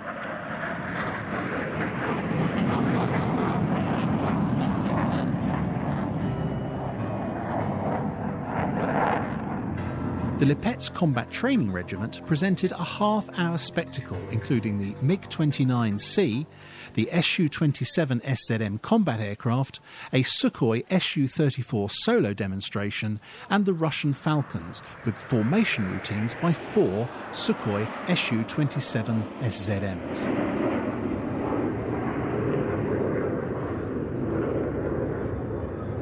The Lipetsk Aviation Centre, 250 miles south of Moscow, has a literal translation: 4th Centre Deployment and Retraining Pilots of the Air Force. It also trains in maintenance. One of the disused runways is used to store retired airframes, mainly for scrapping, but some find their way to the big museum on the site. Flying and aircraft maintenance began at Lipetsk as early as 1916, and the aviation school was opened in 1923.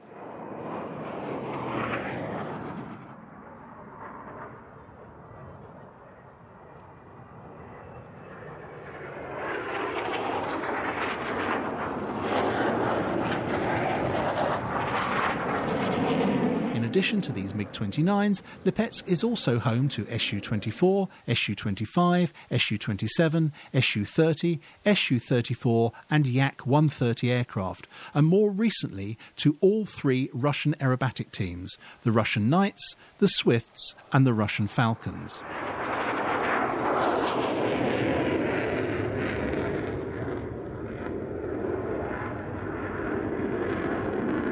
NATO may have dubbed the Sukhoi Su-34 fullback, suggesting this is a fighter, but it is very much a bomber with a range to suit and crew comforts like a toilet and a kitchen and flying without oxygen masks. The wide side-by-side seat arrangement even permits standing up or sleeping in the gap between the seats.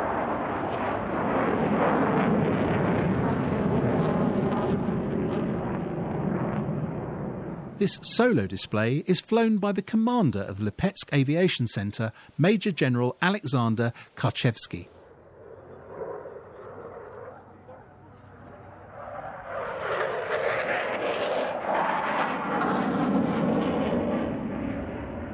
The original Su-27 aircraft with the Soviet Union's first fully operational fly-by-wire system had serious faults and suffered some fatal crashes. Radical redesign, however, delivered such a good combination of aerodynamics and load-carrying ability that it has spawned a variety of sometimes confusing developments. The prototype Su-34 was converted from a naval trainer, and when a photograph was released of it apparently on approach to an aircraft carrier, Western intelligence got it wrong. This is the only Russian aircraft that can carry all available munitions on its 10 hardpoints. For low-level attack, it has a new multi-mode phased array radar with terrain following and terrain avoidance. In the long tail boom, there is a defensive rearward radar that monitors enemy fighters and engages if necessary.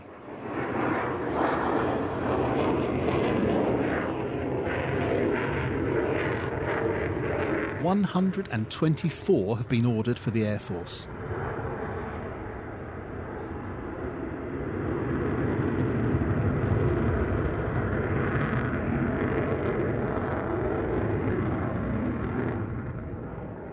The name Russian Falcons is an unofficial one for the team.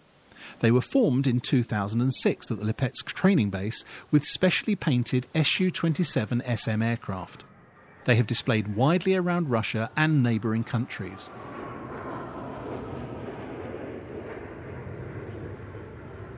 As a team, they are unusual in that they perform low-level dogfight manoeuvres as part of their routine.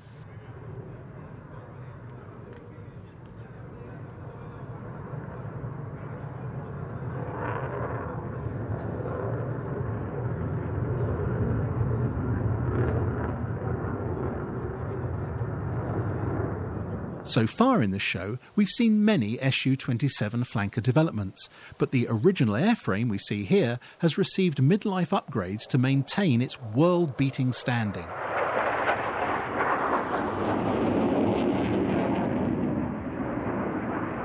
It was designed to counter the American F-15, and a modified prototype smashed 27 world records, taking many away from the F-15.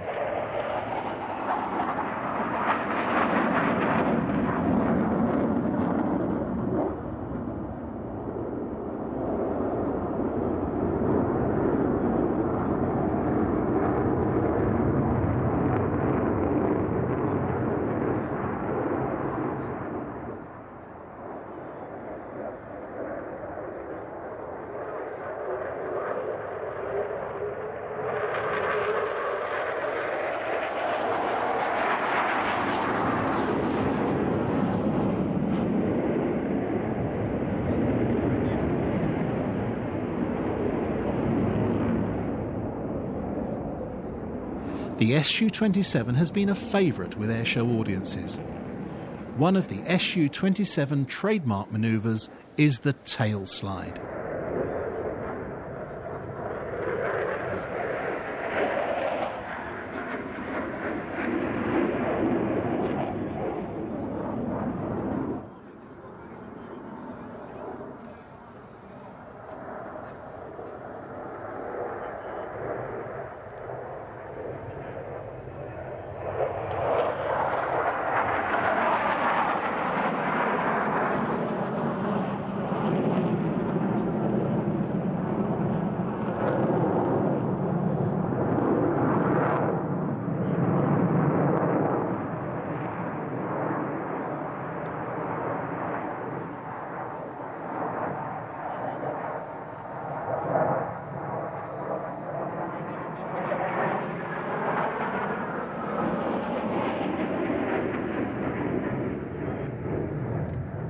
Nearly 700 have been built to date, and around 300 are in service with the Russian Air Force. The others are with 10 or so foreign air arms, some inherited when the Soviet Union broke up. China has been a big customer, and they are now made there under licence.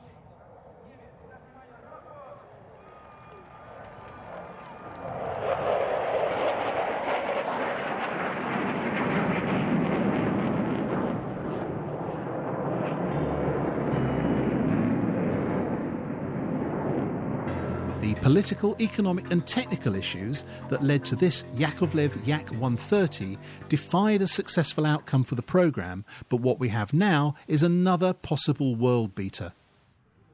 The post-Soviet economic realities and the reform of the Russian Air Force meant deep cutbacks in training. The ultimate replacement of the L-39 trainer was not a priority.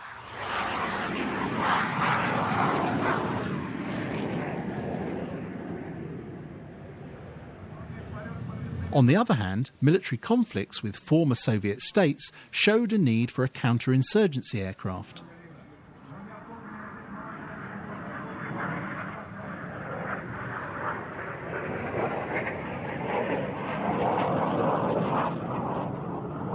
Increasing sophistication with avionics and weapons systems also demanded a suitable training aircraft not just for the Russian Air Force but worldwide. The biggest change to former Soviet thinking was to produce the aircraft jointly with a Western company, in this case Aermachia of Italy. The advantage being to share the costs and open a world market. The declared needs of the partners' customers kept changing though, and in particular Russia did not want to be reliant on the supply of key components from outside. In 1999 the partnership was dissolved, but it had delivered a common, cost-effective airframe with a long service life capable of accepting indigenous engines, avionics and weapons.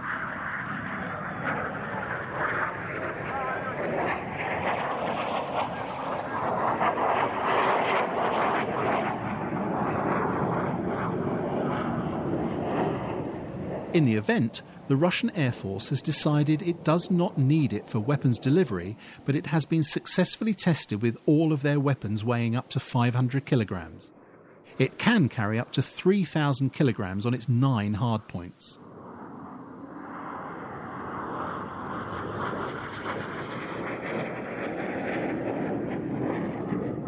The highly integrated reprogrammable control system allows it to replicate the characteristics not just of Russia's 4th and 5th generation fighters, but also the F-15, F-16, Rafale, Typhoon, F-22 and F-35, making it highly desirable in the export market. Deliveries to the Russian Air Force began in 2009 and up to 200 are expected to be delivered. The Yak-130 will supply up to 80% of the entire pilot training programme, reducing the need to use two-seat combat aircraft.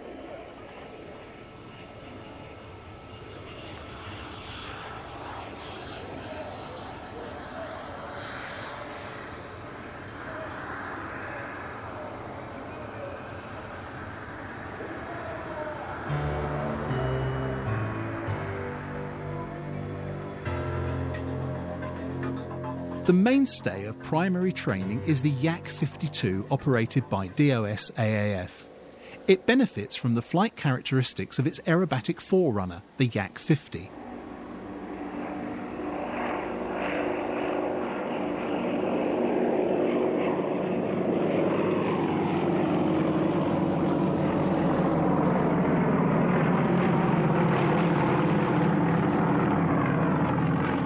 This is the aerobatic team from the First Flight Flying Club, the only team in Russia operating with the Yak-52 and Yak-54 flying together.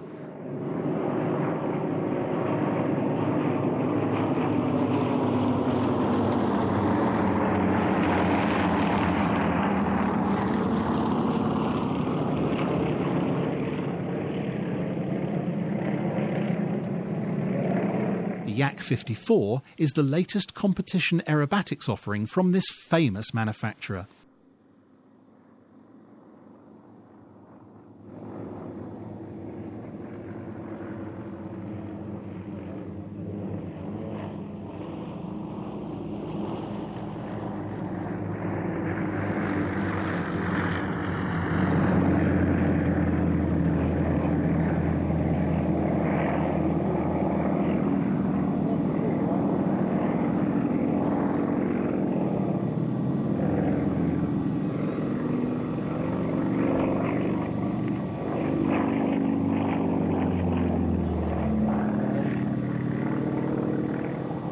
Another example of out-of-sequence numbering, the Yak-54 was actually developed from the Yak-55 with an instructor cockpit added in the rear.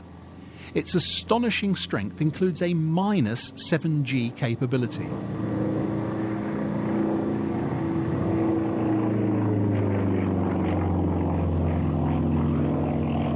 It is flown here by female pilot Irina Markova, who thinks women are better able to withstand G-forces. The Yak-52 is rugged and simple to maintain. Since the breakup of the Soviet Union, many of the 1800 built have been bought by Western pilots, and an upgraded version is still in production in Romania.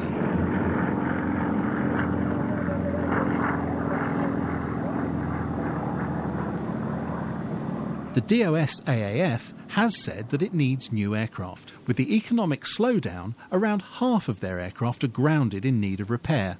A new version of the Yak-52, the Yak-152, is under development, and with President Putin's announcement to build up the Air Force, this project is likely to go ahead.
Young Russian boys and girls getting their first air experience on the Yak-52 could well, one day, be flying this. The Sukhoi PAK-FA is intended to replace the MiG-29 and Su-27.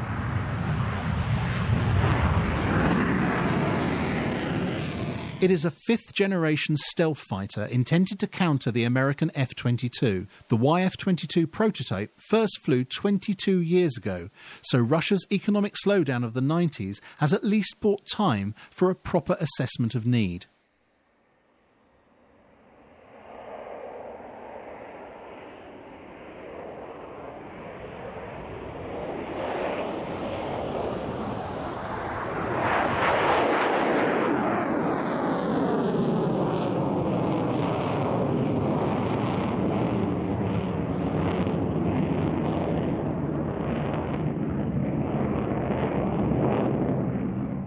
For the time being, it is aircraft like the MiG-29M that fill the front line. This is the M2, the two-seat version.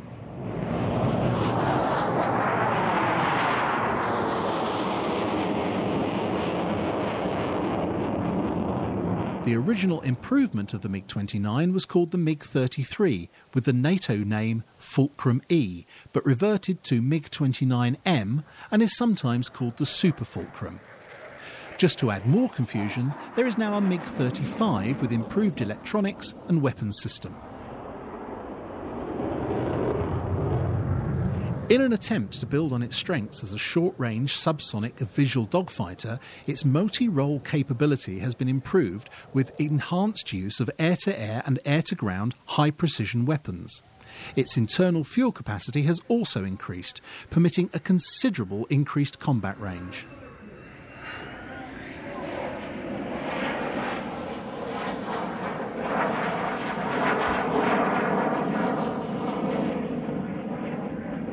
The M model now has fourfold redundant fly-by-wire and a better pilot-to-aircraft interface.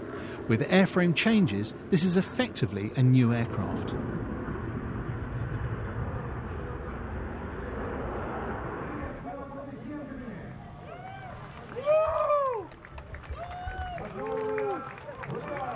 So, has the brief for multifunctionality, manoeuvrability, low visibility and supersonic cruise been met in the PAK-FA? Whether or not it will deliver is much in debate in the new open Russia, but if there is one thing that history has taught us about Russian aviation development, it has been clear in this programme. It is that there is something in the Russian psyche that drives them to overcome setbacks. The decimation of the officer corps in the 1930s, the near destruction of their air force and aircraft manufacturing industry in 1941, the unsuitability of Western Lend-lease airframes in the Russian winter, the successful application of unsuitable and obsolete airframes to the demands of war, the aerodynamic can of worms of the original MiG-1 and Su-27, the economic and identity crisis that followed the breakup of the Soviet Union. No one can deny the Russian desire for national strength. They suffered terribly in the Great Patriotic War with approaching 25 million dead, more than half of them civilians.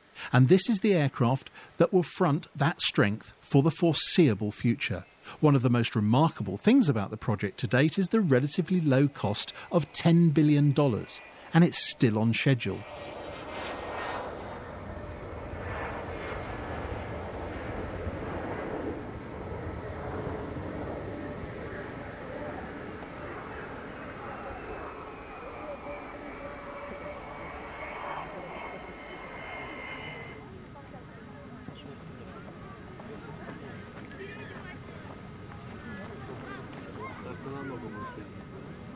Итак, посадка самолета Т-50, вы можете наблюдать справа.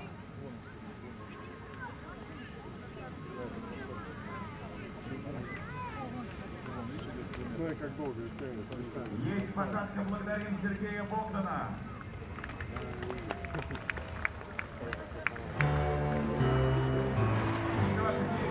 Есть посадка.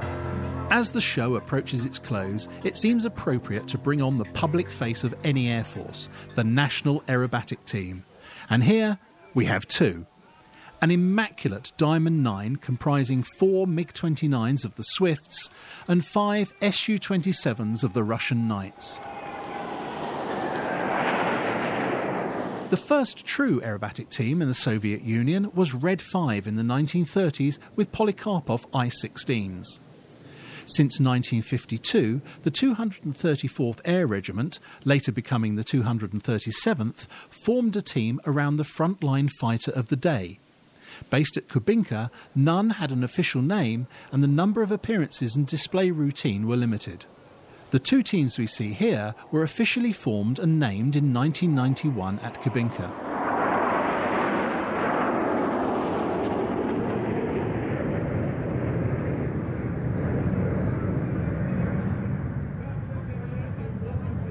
The Russian Knights fly the Su-27, and their first public appearance, to great acclamation, was in the UK in September 1991, following a goodwill visit to Russia by the Red Arrows.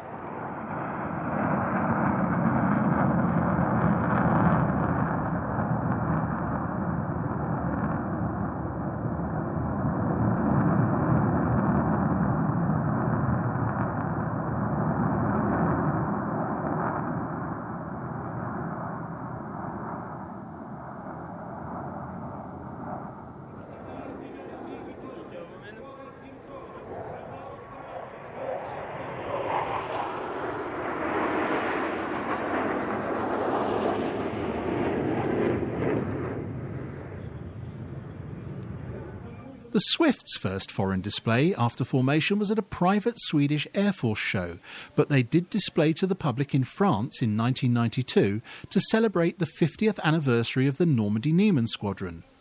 They flew 50 displays in their first 2 years.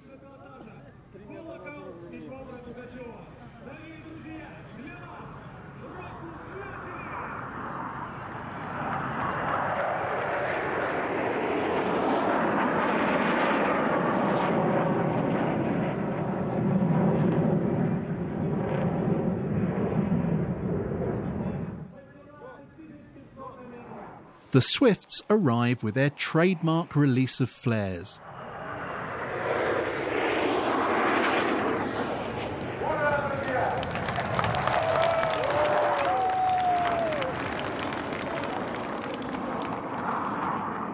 As with the Russian Knights, the team make-up in terms of pilots and to some extent aircraft varies for operational reasons, so there is never time or resources to work up complex aerobatic routines. In 2003, an active cooperation with the Russian Knights began, and in 2007 the combined team of 9 aircraft performed a barrel roll. The height of the team's performance has been a 6-aircraft gear-down loop.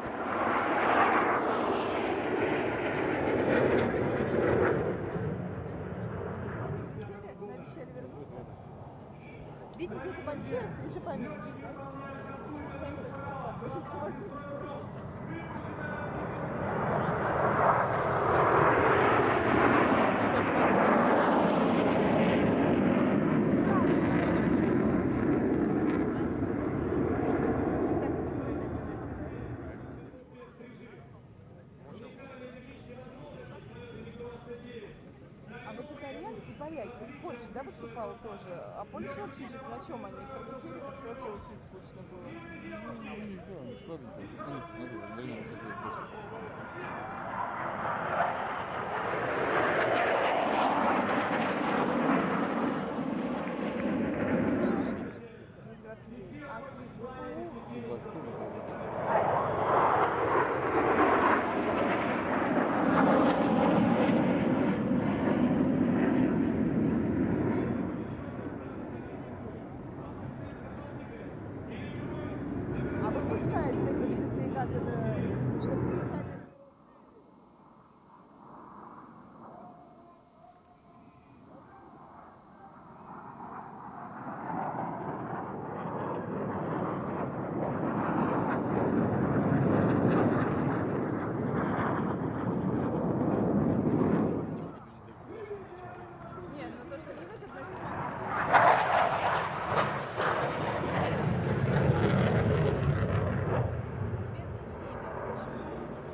The Russian Knights' activities have vacillated between success and tragedy. In 1995, 3 aircraft and 4 pilots were lost flying into a mountainside when their lead IL-76 made a wrong turn. And in 2009, their leader, Colonel Igor Tkachenko, was killed after a mid-air collision during a practice display. 2 aircraft were lost, but 2 other pilots managed to eject safely. This was all the more tragic with it happening just before the biannual MAKS Airshow.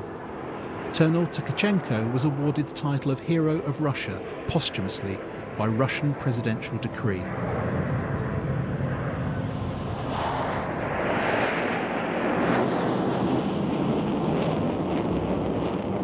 The team was back to 5 and flying with the Swifts the following year under the command of Guards Colonel Igor Shpak.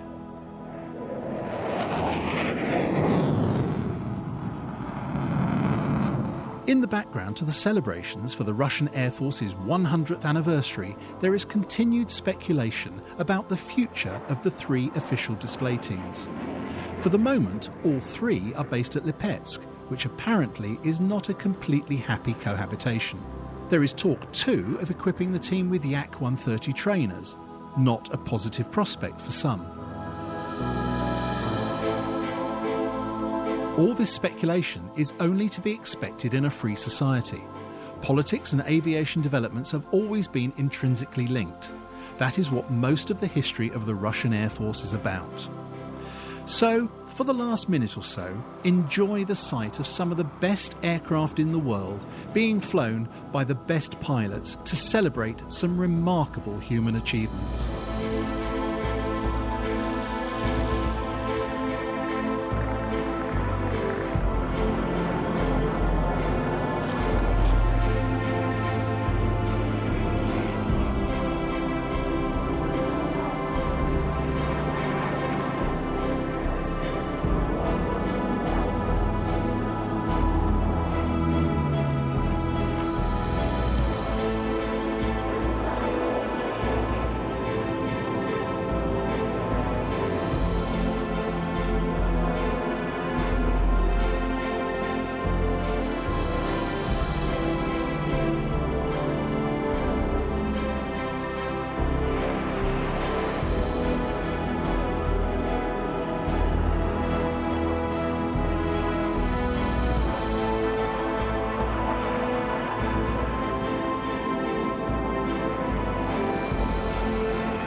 We conclude with a brief compilation of the visiting air forces and aircraft operators that we have not had space to include.